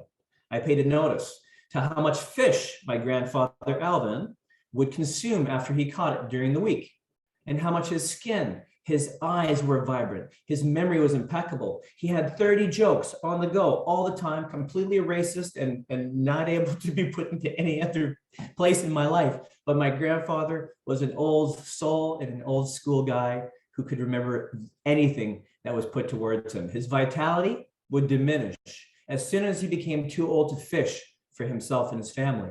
I would see the direct correlation to how much his wife, Melanie, my mère, would gradually incorporate canned and processed foods into their diet based on not being able to attend to their garden physically anymore. Community involvement is also important, delving a deep wedge into the allopathic mindset of social distancing, not just physical distancing. Being a self-made man like my grandfather, Alvin, he would gradually slip into depression once he retired, remarking on his first day of the end of his career as the first day of the end of his life. That's what retirement was for my grandfather. You see, after World War II, coming home after being sunk about 9 times by German U-boats in the Atlantic Ocean and survived, he came back with serious PTSD. So no one could blame him. No one could blame that man for needing to have a drink once in a while. So he built a natural moonshine still in the forest behind his home. That was his medicine. And the whole community, including the police, the mayor, and all the other folks who loved naturally brewed alcohol, was ready for his personal deliveries. It was called Le Petit Blanc, or the Small White, which was the only way you could drink the stuff before it blinded you in small portions, was famous in his region. So he drank some every day, but was rarely drunk and was always a gentleman. He drank that liquor for over 55 years. So get this. Once he was diagnosed with cataracts, and now he needed to take antibiotics, and he couldn't drink alcohol at all for over a month, with all the other medications he needed in combination for taking away the alcohol with absolutely no monitoring or tapering. He was never the same person after that month. He had lost his memory and he was starting to slip. When Alvin and Melanie had to live in a long-term care facility, once again, their health and mental capacity gradually slipped into being comatose. The smell in the long-term care facility of loneliness, urine, and death was ripe in the air. And I wondered how anyone was supposed to live a quality of life there in this allopathic death sentence. The point was, you don't come back from these places. I remember seeing the medication being fed to them, and I gradually stopped going because I was getting too angry from understanding the problem. I knew what could bring them back, and nothing was being done by my family. Even if my family could admit the problem, as there was nothing they would be willing to do. Even with some of my family members being multimillionaires, they would rather they just died than taking them away from that toxic medical environment and rehabilitating them with the very basics, which I knew were so easy for me to see. So to this day, I remind myself that it wasn't my family's fault. Just like all the other people in the world who believe the lies that the medical model will save them from the disparity that they in fact created with our single-use society, one day I remembered feeding my mère powdered potatoes like a baby, scooping them back into her mouth as she couldn't even swallow properly anymore. The reality was heartbreaking and created a passion in me that will carry me far here today. With my only direct family over the last 20 years or so, I've been paying attention. My own father, last year during my 50th birthday, passed away at the ripe age of 76 years old, with a gradual increase of medications that totaled over 30 different types before he finally passed away 2 months after the inoculation that would finish him. I've been involved in health and wellness and nutraceuticals for over, as a self-employed individual since 2008, and I can tell you stories. The doctors here today, you guys know the story, but for the normal people that are out there that don't understand, I can tell you many stories from the government and Health Canada. So many ways they've systematically reduced the potency of products that were designed by Mother Nature herself with thousands of years of proof as to their efficacy, now demonized by agencies hell-bent on destroying choice and responsibility around self-prescribing and self-love. So lately, my behavior and my alignments with the ancient higher ways of healing are my interest, and the passion behind that mission would see me die before I admit any other way. especially from the profit-driven society trying to make people looking for their own means of healing as irresponsible and dangerous. Guess what? I am dangerous. To the proponents of medical control and tyranny that need to take a step back and disappear from this new awakening. But like I've just discovered today, there's a way to introduce and not demonize completely allopathic model, because there's a place for them too. We need to shed light and the truth as to what's been going on. We need to bring the old ways back. That's why I'm here. I'm ready to educate the people for a different way, and here we are. Thank you so much for listening. How's that, Helen? Was that 15 minutes? Holy shiza, that was incredible. Had to speak up for that. That was awesome. Thanks, guys. There was a little bit of passion behind that one. Yeah. I'm not sure if you picked that up. Now you became emotional this time. You told me last time. Well, actually, Lamont, you still have 4 Payback That's minutes. my, time. that's my, Anything else you want to share? anybody want to share? Any questions? No? Cool. Just Well, let's see very now. clear on. Let's see here. I'll mute myself for a second. Let me take a look at.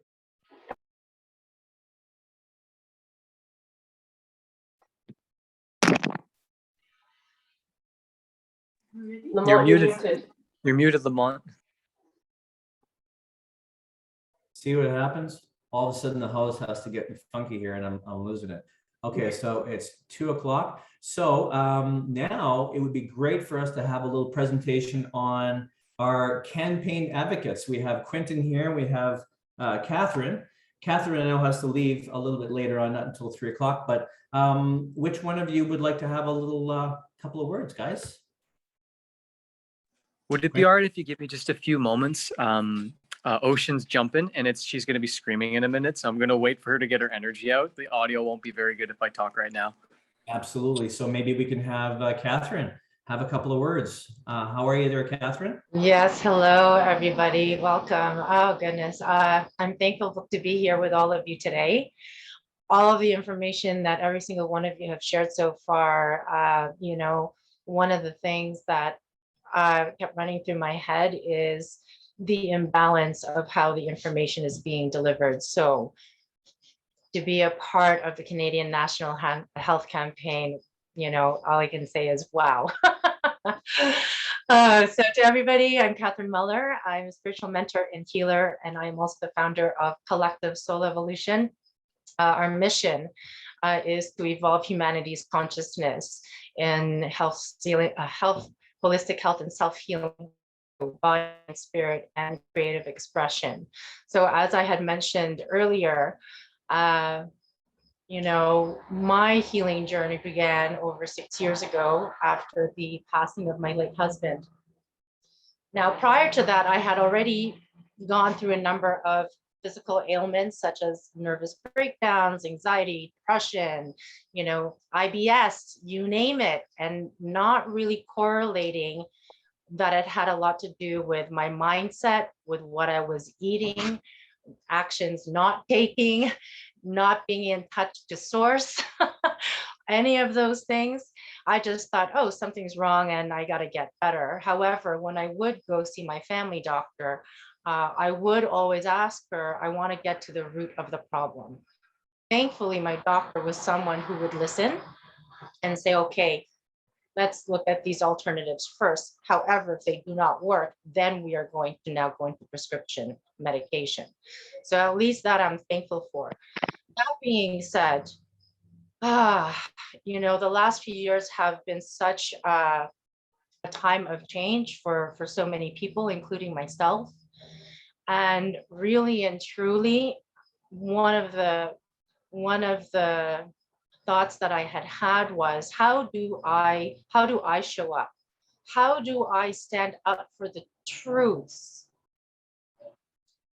other information, other perspectives, so that people can make informed, well-informed choices? Now, if a person can say to me, yes, I know about all of these different things under health, whether it's allopathic, homeopathic, naturopathic, whatever it is, and they still choose to go a certain way, okay, great. However, if they have not armed themselves with all of the information, that's where it doesn't make sense to me in terms of, is that individual, or that's even for myself example, am I making the best choice for myself?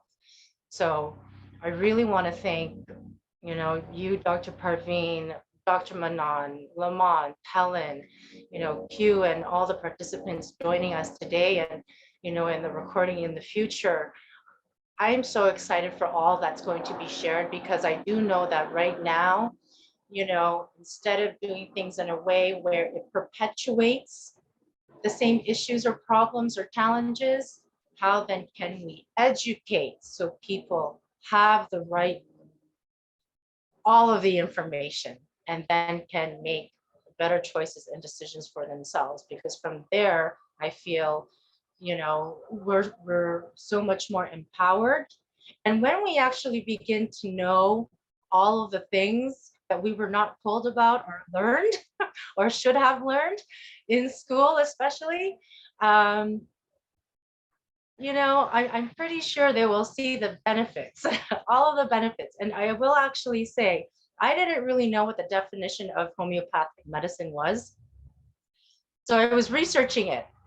And wow, the different definitions that they have for homeopathic medicine, I thought, okay, this is where discernment comes in too, with all the information that we share. And I do encourage that, right? Where we are discerning with the information. And so this is where I feel that being in the creation of this platform from coast to coast, to be able to bring more people together, to pique their interest, to have them see how much more there is out there for them to know about the healing capabilities of our own bodies. It will take them to a whole other level of awareness and consciousness that has them see, wait a second, this is actually what I am capable of doing. You moved of having to take all these things, to do all these things. This is what my body is capable of doing. So that's what I wanted to share with everyone. I want to say thank you so much. Thank you so much to everyone here, and thank you so much to everyone participating today and in the future. Excellent, Catherine. Thank you so much for your Thank you. your input and your viewpoint, from, you know, how much I've gotten to know you since the thing that happened 2.5 years ago. Right. It's nice to see, I mean, Catherine and Helen and Q, you know, that have seen what we've been able to do since the beginning of all this. I mean, really, are there a whole lot of personalities like us that are coming together at the right time for this kind of message, right? Parveen, I mean, you were right there with us too, and it's amazing to see what we're created from, like you said, coming up with a solution now and just showing the truth, you know? And it's funny because I heard you say truce, and it's truth, but it's true. We need to say, tell by the research and the studies what's going on. And we're saying truce to the fight between all the modalities. Whoever's right or wrong, doesn't matter. The people will know the truth. The information is going to be right there based on what we're looking at right now, and people will make their own decisions. Thank you so much, Catherine. And now, Q, Thank you. are you Thank prepared? You, Just to give a little message, C.H.N.C, I saw your question in the chat, and as soon as we get into the question and answer period later on, I will direct Parveen and actually copy her to the question while Q is speaking, so she can address it later when the Q&A. Okay, C.H.N.C, thank you so much for your patience. Q, you're on, my friend. Go for it. Beautiful. Well, hello, everybody. It's a lovely day, and so glad to be back on here. And I was out in the sunshine performing at the farmers market, and I came in, got on the call, and just listening to Parveen, Helen, Lamont, everybody, just, and Manon. Oh my goodness, everything that you guys are saying just gives me so much inspiration for what's to come. And we were talking briefly about memory of the water and diffusion, and I honestly feel inside myself all of this memory of who we are and why we're here is just starting to accumulate and remind me that what's happening right now is unparalleled in history. So I just had to start with that. And so I guess my name is Quentin, and I am a father, a musician, and an absolute advocate and lover of life. I don't need to say much more. I have every modality under the sun that I have never trained for, just because I've been around. And let's just say that what I work in is in the message, in communications, and in music. And I find that the one thing that, and I actually was loving the definition of homeopathy and what was being spoken. And Parveen, you were discussing about the diffusion laws of homeopathy and taking small doses and making it suitable for every individual's needs. And I kind of had to go, man, that's sort of what my work is when it comes to music, where whenever I'm performing, I take a diagnosis of the room. I see what the blues are. I see where people are at, their age, their gender, and I play songs from the decades of the 10s to the 90s. And I try and formulate it in such a way where it's in perfect sync with my heart, my voice, and with their hearts. And what I find is that, I find that homeopathy is almost like the folk music of our times, where it is tapping into the archetypical, the timelessness, the frequency. Everybody knows what the energy is without needing to explain it. Just like when you were born, your mother singing your nursery rhymes, you always know Mary had a little lamb.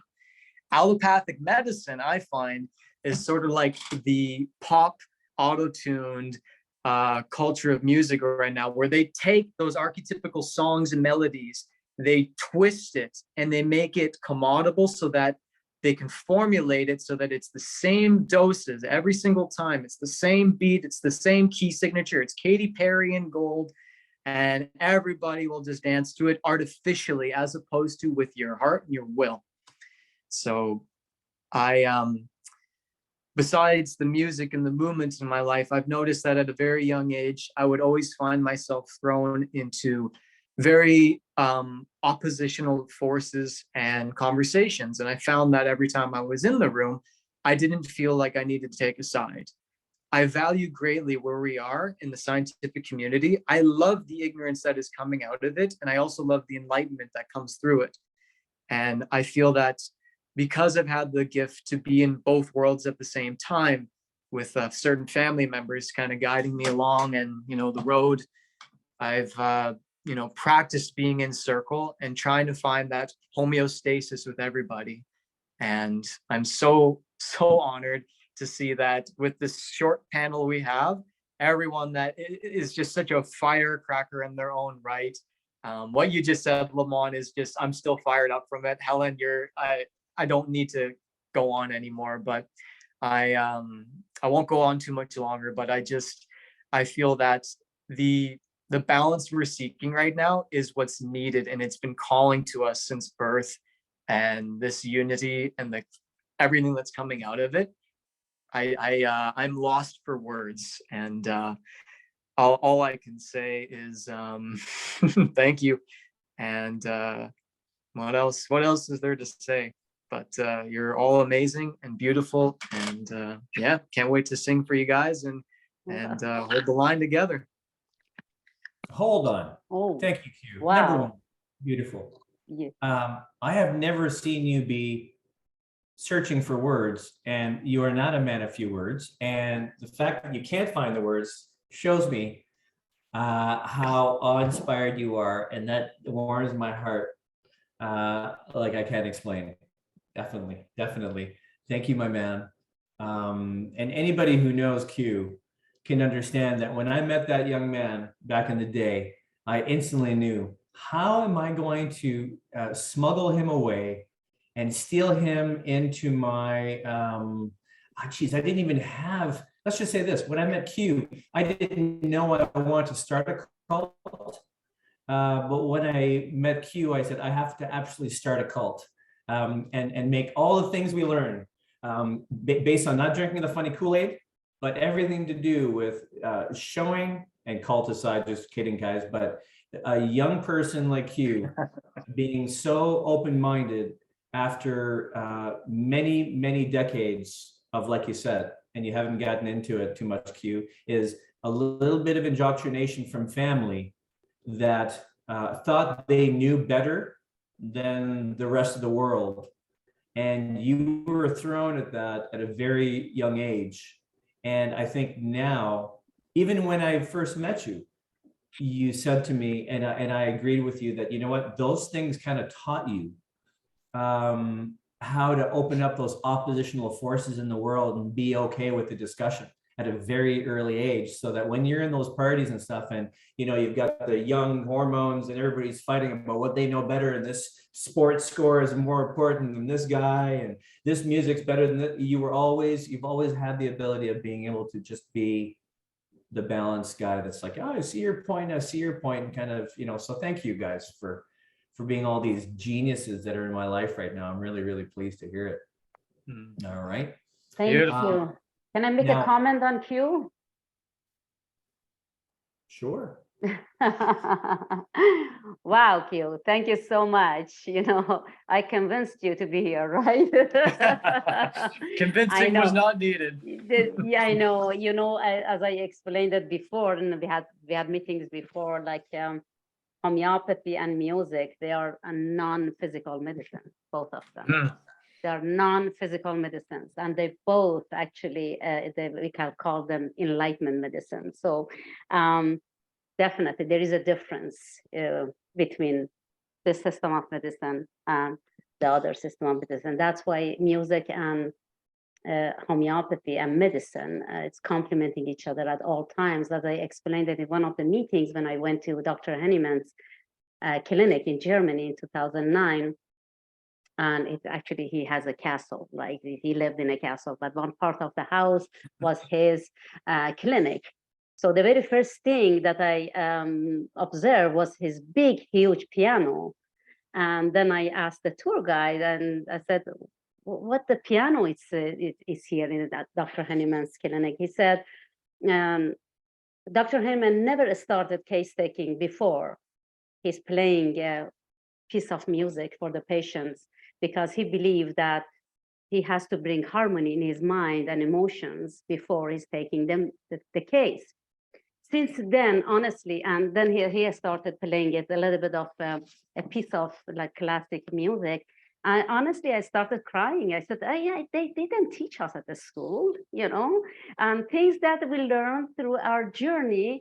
And that actually made me to go after music, you know. And as you know, Quinn, I have a chapter in my book that music and medicine are complementing each other. And definitely a lot of research shows how music can enhance the effect of homeopathic medicine, because medicine is just homeopathy, you know, the others are either supplements or, you know, pharmaceuticals or whatever. The medicine is inside you, you know, I mean, it's the medicine that is within the human being that is stimulated by homeopathic medicine. So, but I mean, these two are absolutely complementing each other, and it's a huge, big, giant knowledge behind that. And I would love you to do more research on what you do and you master it, you know, and because what you do is you're serving humanity. And I appreciate you being here and your contributions and commitment. And that's, here we go. So we are the own drop of knowledge in the ocean, you know, and every time we come together is another drop, another drop, another drop to fill up the vessel, at least one small vessel, and passing it to our next generation. Thank you so much, all of you. Beautiful.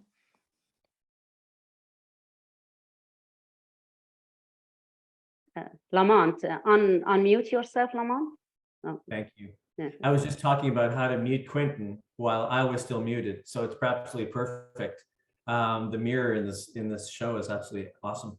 Parveen, it's perfect that you're on, you're unmuted, and you're ready for a question here. Oh, okay. Because, yeah, we're going to head into another little question and answer period. Mhm. And it's a pretty simple question, but I think our good friend Emran here has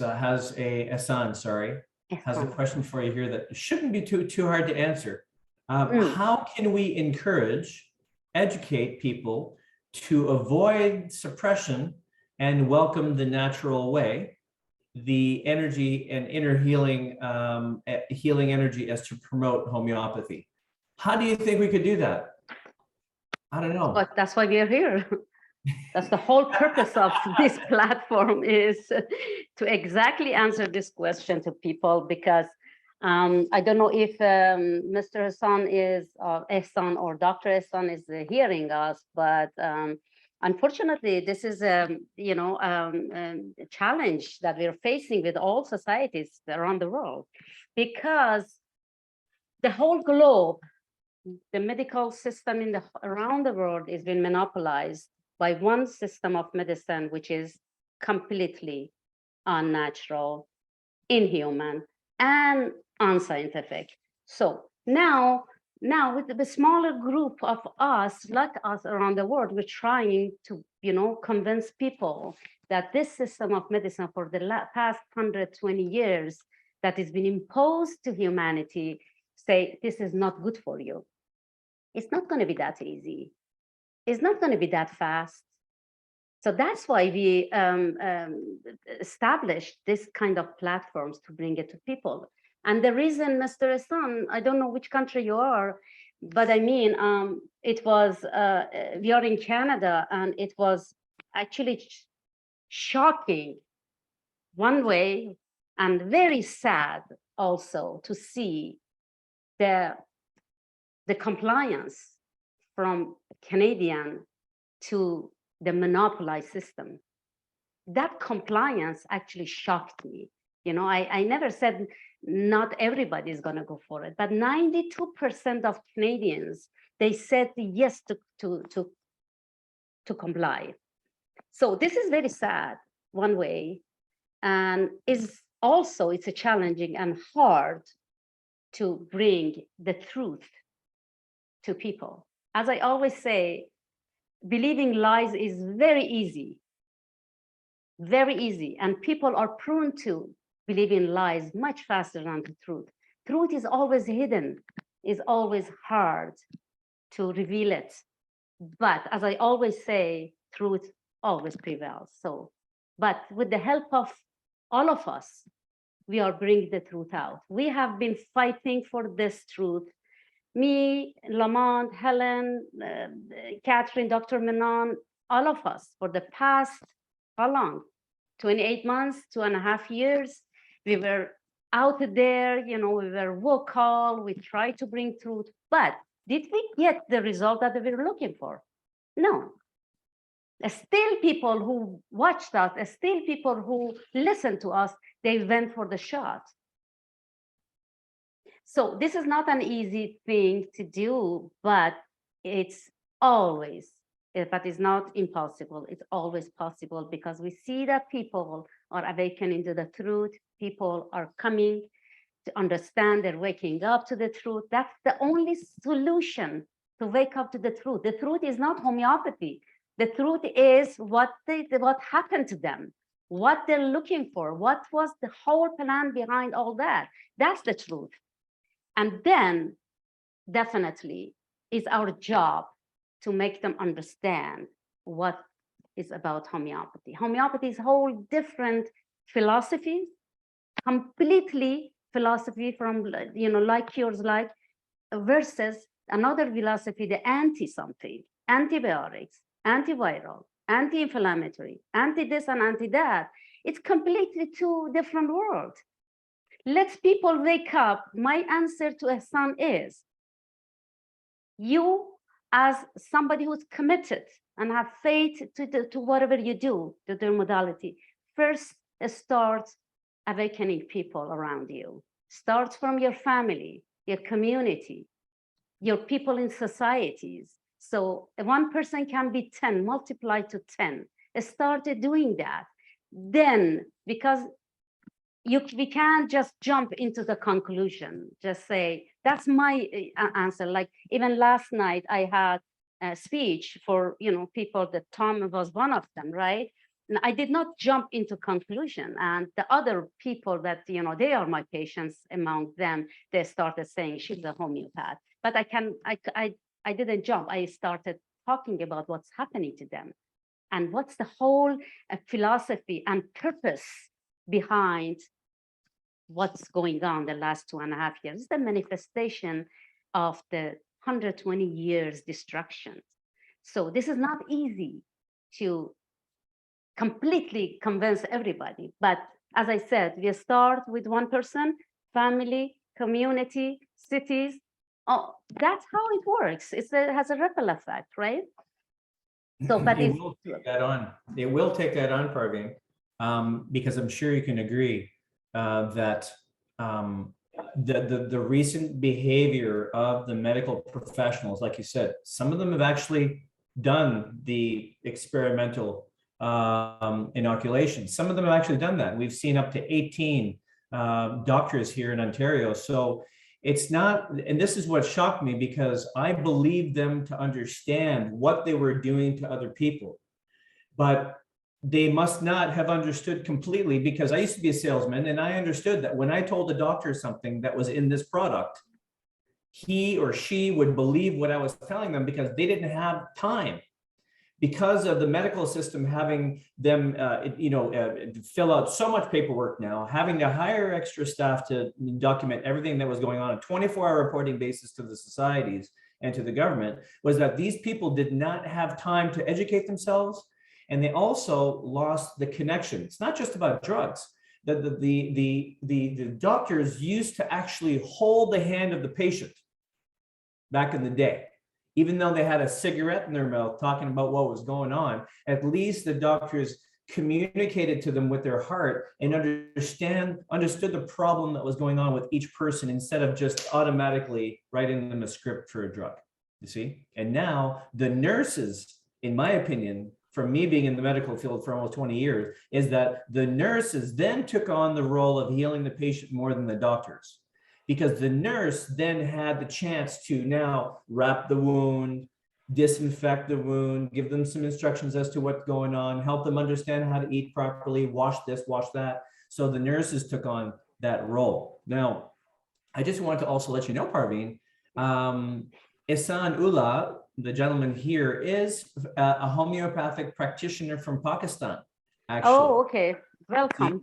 Welcome, doctor. So that's so it's happening on a global scale, and I think I can speak for the rest of the people that are here that we've been able to do that. Is here we're doing our best to really educate the Canadians, because it seems that the international community outside of North America has been on the side of understanding Eastern philosophies of healing way before we destroyed the Western model, and now it seems like other countries in the world have a lot more figured out, and we're literally trying to get this message to the Canadians in a like a baby spoon feeding, understanding what happened to you before we just beat them over the head with a pill now.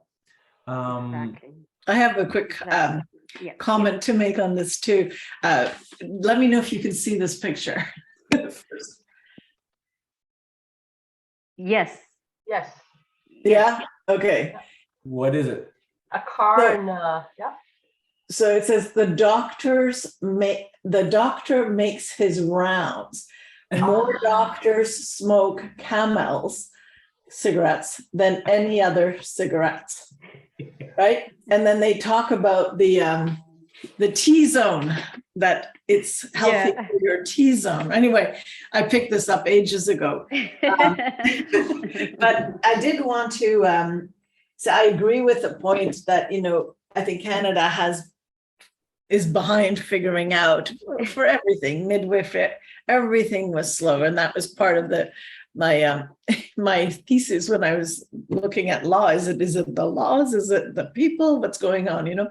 But I do want to mention here that this whole campaign has been run by an incredible propaganda, right? A well-paid propaganda.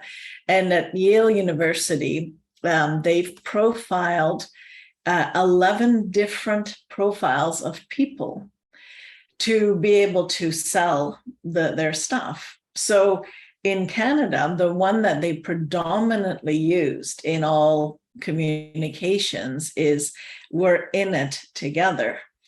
because Canadians, do things for others. It's our so-called nature. Yeah. And so by profiling what is our best, so other ones had different, angles, guilt, this, that, whatever, but that's the main one that was used in Canada and is still being used in Canada.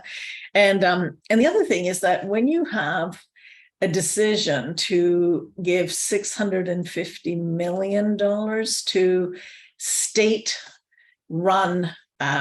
media, Wow. then we have a problem here, Yeah. right? Because there is a evident conflict of interest. So that, what's fantastic, like all things have good angles, is that we have all these, I don't really want to call them alternative media, these independent medias, like True North, like Druthers, like even Rebel News. I really don't want to miss anyone. There's so many now. Yeah. And I think that people who one of the problems with Canadians is that, the news, the CBC is everything, right? It's like turn on the CBC. It used to have interesting shows way back where there's actually discussion on subjects. Now it's one narrative.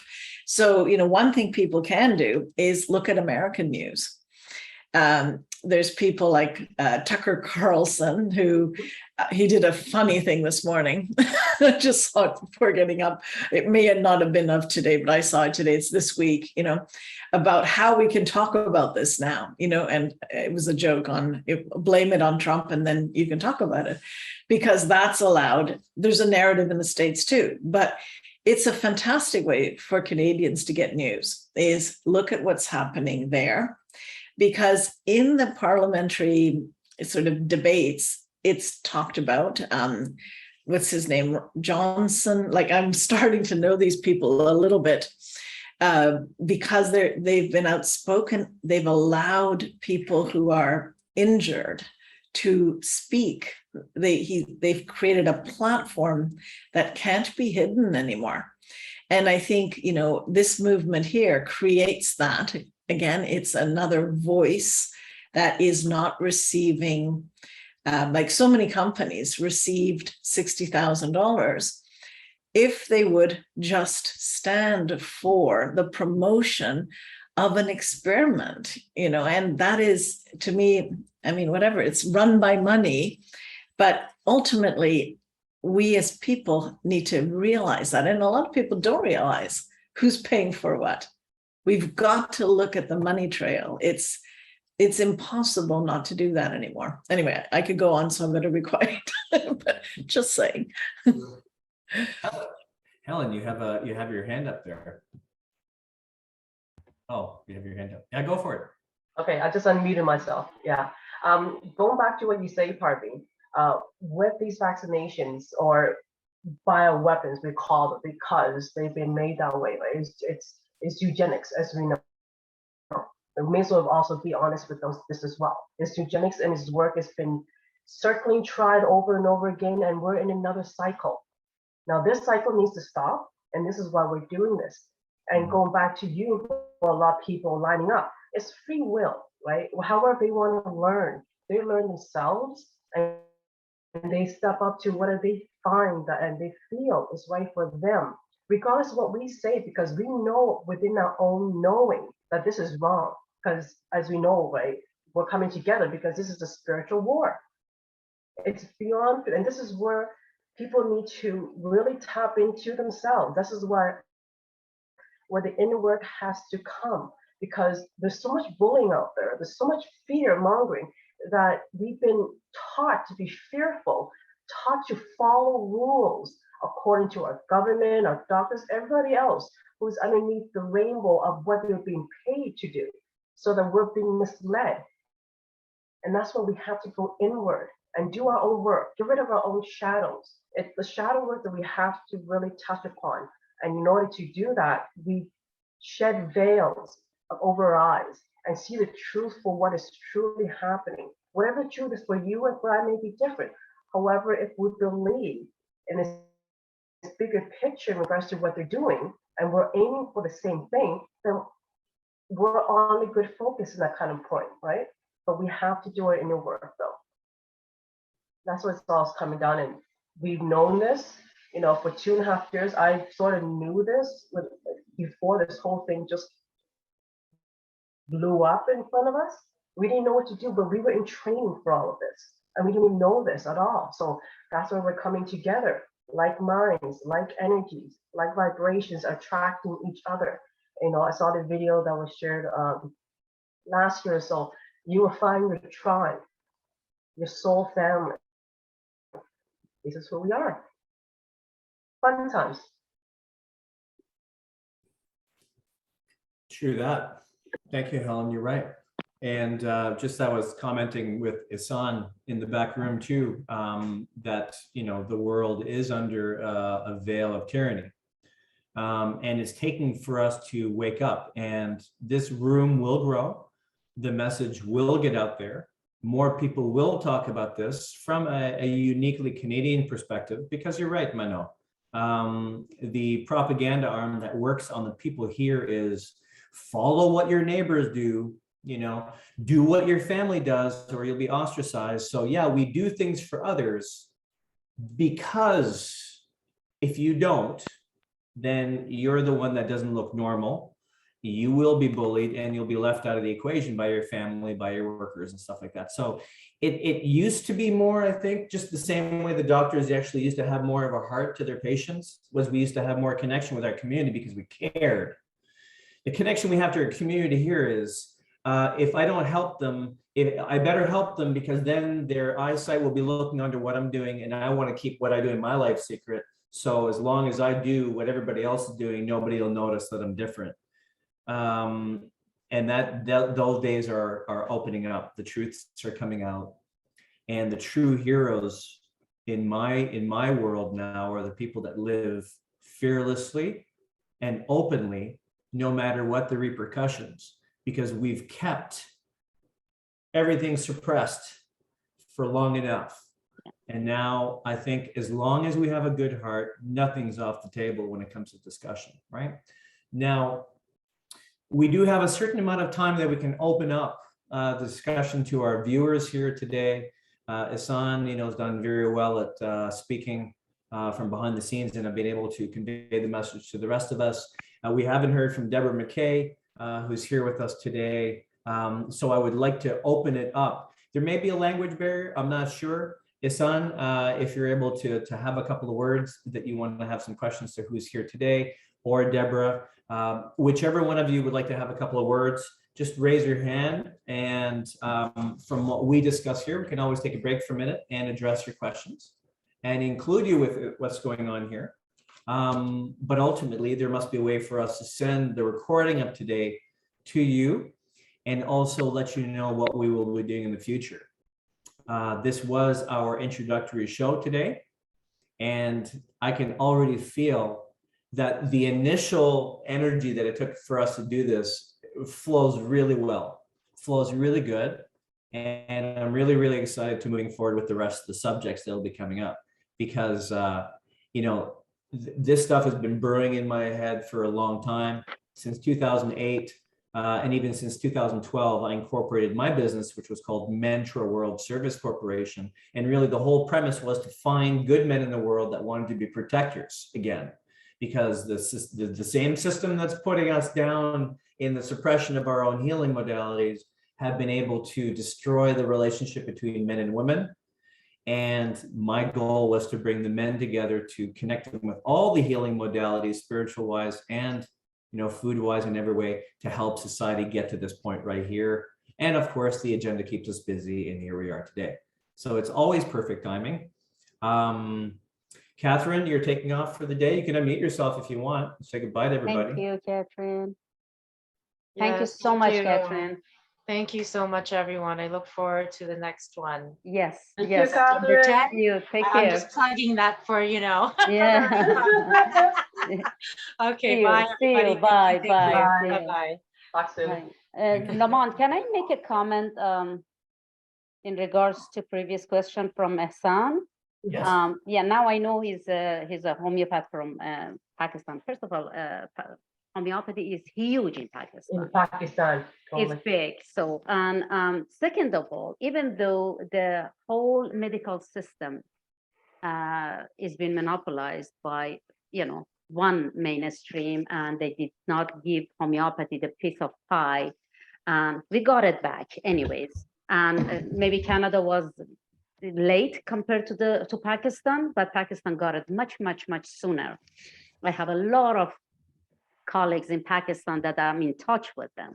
And the other ones, you shouldn't be worried about that, because even though the medical system is monopolized, but still homeopathy is the second largest system of medicine around the world. It's amazing to hear that.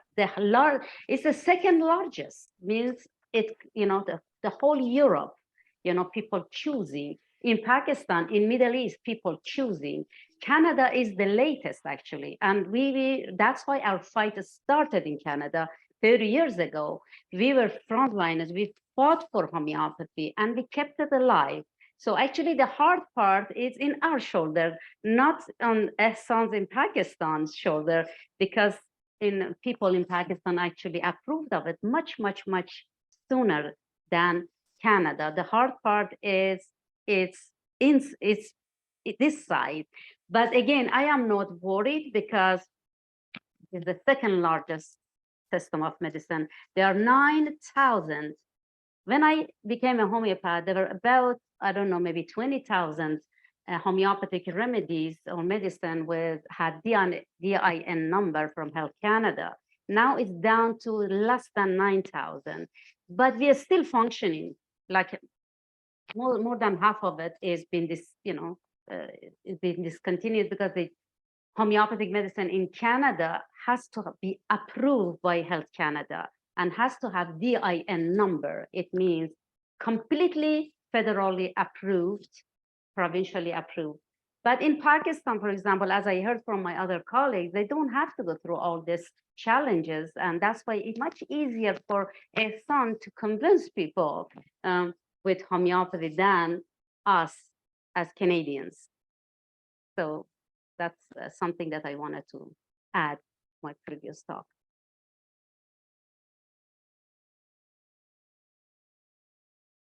Anybody else wants to say something? You guys unmute yourself, all of the, just jump in. Just jump in, because now it's a discussion, right? Let's just discuss things and. Absolutely. If you wish, everyone, unmute yourselves. We can hang out for another couple of minutes here and actually end a little bit earlier today. We were graced with a couple of participants who, didn't need the whole 15 minutes that they needed to do to introduce themselves, and we have a lot more time on our hands here. Okay, maybe we can finish this the meeting a little bit earlier today, because we're growing definitely in the future. Yes. But I mean, if you have any question, one tip I want to give to all homeopaths, like as my experience, like convincing people is not in our job. It's not the job of homeopath to convince people or to just start lecturing on homeopathy from the beginning to end. Helen knows, because we started homeopathy the same school, the same time. I was crying at the school. Homeopathy is not an easy thing to understand, because I'm glad that I was not MD, but I came from allopathic model with the nutrition background. That's how I studied. It was a huge challenge for me to come from anti-model to a similar model. It's not an easy thing, and that's why it's not an easy thing to teach people just like that and say, you gotta come from allopathic medication to homeopathy. The only thing is, as I said, explain the thing, not the modality. Explain the healing principles. Explain the concept of cure. That's the main thing. That's why people come to me to my office and say, can I know what homeopathy is? I said, absolutely not. that's not my job to tell you how homeopathy is or the only thing I can tell you how your body works. Then how homeopathy helps your body to heal itself. That's it. And in 10 minutes, you're convinced, take the case. You're not convinced. So I'm not going to come for the years of homeopathic, the 3 years of PhD and all to come to convince you. I was convinced gradually, even though I got healed with homeopathy. I was convinced with the principles and laws and everything gradually, you know, it needs time. It's a journey. So, but to a son, I was trying to say that you can't just, you know, tell people to believe in, but when we are mastering the concept of healing in terms of explaining it to people, that's convincing right away. And plus what we already talked about it from the beginning, the difference between this system and this system, physical science, non-physical science. These are the most important part of making people understand, you know, who we are and what we're planning to do. Otherwise, philosophy of homeopathy is not an easy. That's why, you know, you got to go back to school to understand exactly. So people are not expecting us to teach them homeopathy, expecting us to teach them the healing methods, healing principles, the laws of healing and everything. For example, one thing that I learned, I mean, I do it with people in regard to all this show, the chaotic show of inoculation and everything. I explain them the innate immunity and adaptive immunity. These two. Do you remember Helen and Lamont, the speech that I have in front of the police station? Do you remember? I do. You do. The only thing I said that was innate immunity, adaptive immunity. Even the police were listening, right? They understand what is that? The innate immunity is covering all the large, vast amounts of pathogens not allow you to come to your system. One of them is your nose and your mouth. And adaptive is the injection. They're adaptive. Our adaptive is natural. So if pathogens is evading our innate immunity and naturally goes to adaptive and T cell, B cells come to that's natural too. But the process is natural. I mean the artificial. As long as we can explain this to people, they understand the difference. It's very convincing. Just like that. So yeah, it's different because, you know, police, if you take a look at police, you know, there's either your enforcers or your investigators. And I would think that the investigators, you know, once taking a look at the right information, they want to be ahead of the game. They want to know what happened here, what, you know, who were the people involved, right? Who were the things involved? But the enforcers, in my opinion, just judgment call here, is that they're not going to pay attention to the research until they've gone to that 20th call where the same person's got the same, you know, they got the same, you know, plunger sucked into them, and they always see the same reactions. They always see the same thing. They're not, and here's the joke. They could turn up to a murder scene where they've got a knife in their back, their face is in a bowl of cocaine, they've got 24 empty bottles of bourbon next to them. They've got a noose around their neck that choked them. But the first question to the investigator is, which vaccine did they take? So the cause of death is not necessarily that evident. And people have to start asking themselves that question now, you know, and that's the whole point, is that, yeah, the police were listening, but they were just like, you know, what's going on here? This little fireball here is educating me on things that I should know. And, you know, they were very impressed. There was a lot of people that walked away from that speech asking more questions, which is always the case. I always enjoy doing that. So thank you for being there, Parveen. Yes.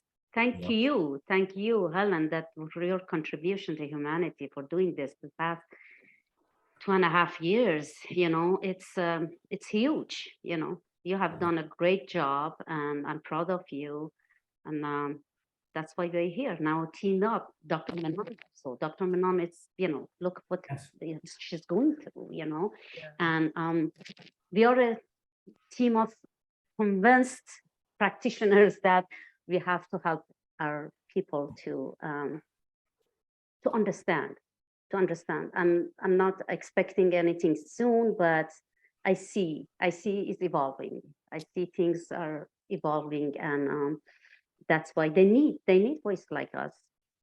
Yes. And we're not going to stop. We're not going to stop. So even though we might be exhausted from all this, going through all this, it's like you are swimming against the current. It's Yes. exhausting. If you're swimming with the current, you swim and enjoy. But when you're swimming against it, it's exhausting. That's what we do. That's what we're doing now. It's against the current, but we go and have some break at the shore. We come back again. That's how we have done it. Me, Dr. Menon, you guys, we have done this, and but definitely that's a trust I have in it, in a enlightened platform. That it's Very good the job. current will be available soon.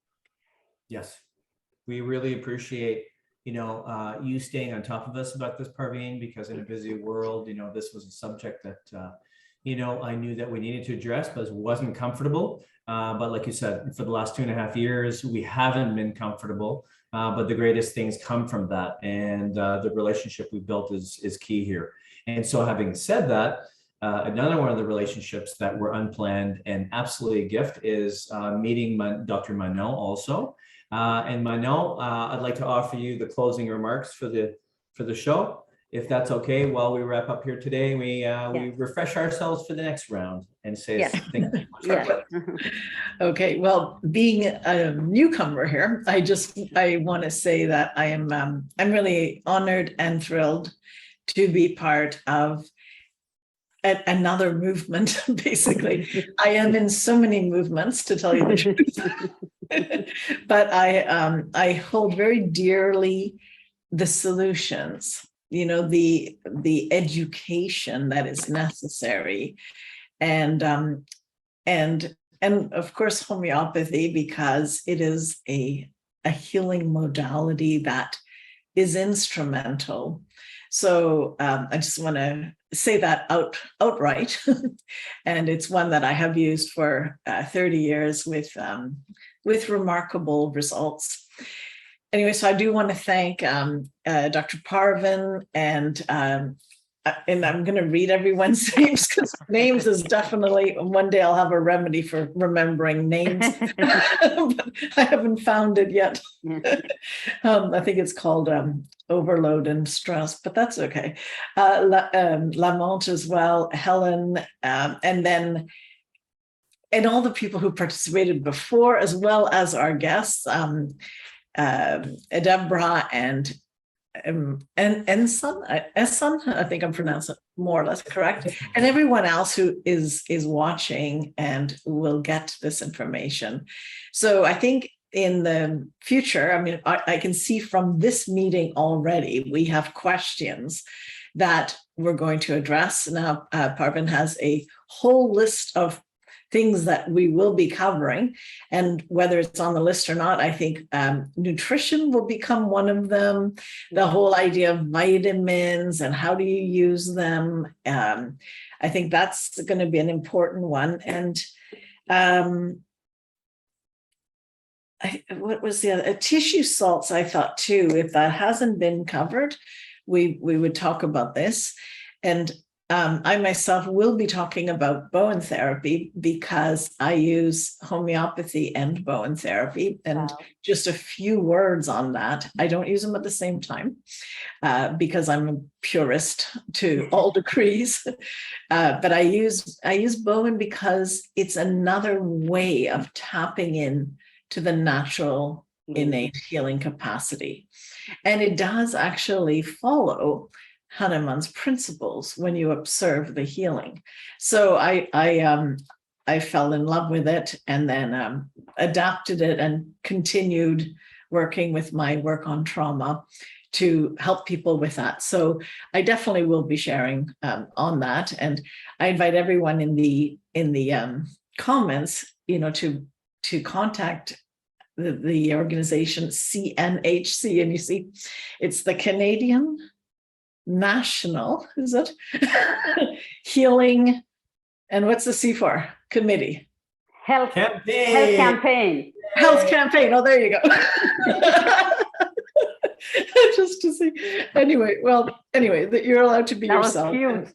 And I love the fact that we can just be ourselves and really come here in authenticity to share what we have all been working on for years. And I think it's the perfect storm for really educating and finally getting our deep roots in healing, and for all healers that are listening to this, to an opportunity to step outside of the prism or prison, it's both the same in this case, and really take action and realize that helping your patients means yourself doing the homework that needs to be done.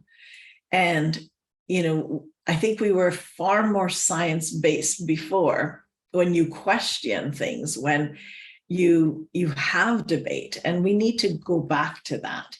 Now we see in these studies and Lancet, et cetera, all these things are being retracted. CDC is silently making everyone who said the same thing 2 years ago right, but that's not public news. Again, nobody knows about it.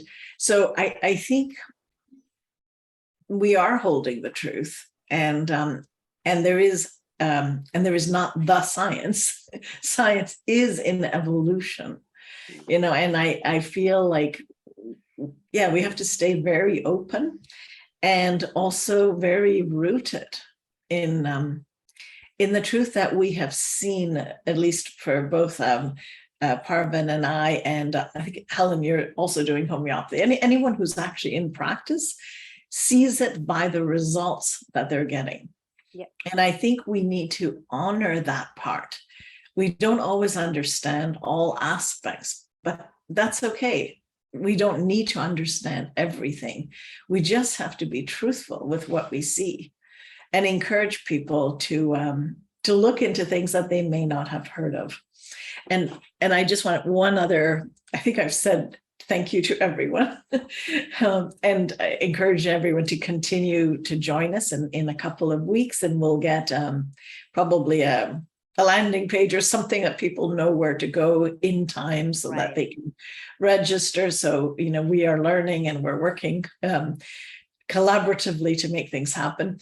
I did want to also mention that I too have done an initiative, which I'm going to be sharing with this group, of course, but on the 7th of September, for those of you who either have been injured or are injured emotionally because people who are suffering, or you're suffering because they don't know what might be happening. I have created a platform that starts the 7th of September. It's a program that is, you pay what you can. There's no expectation.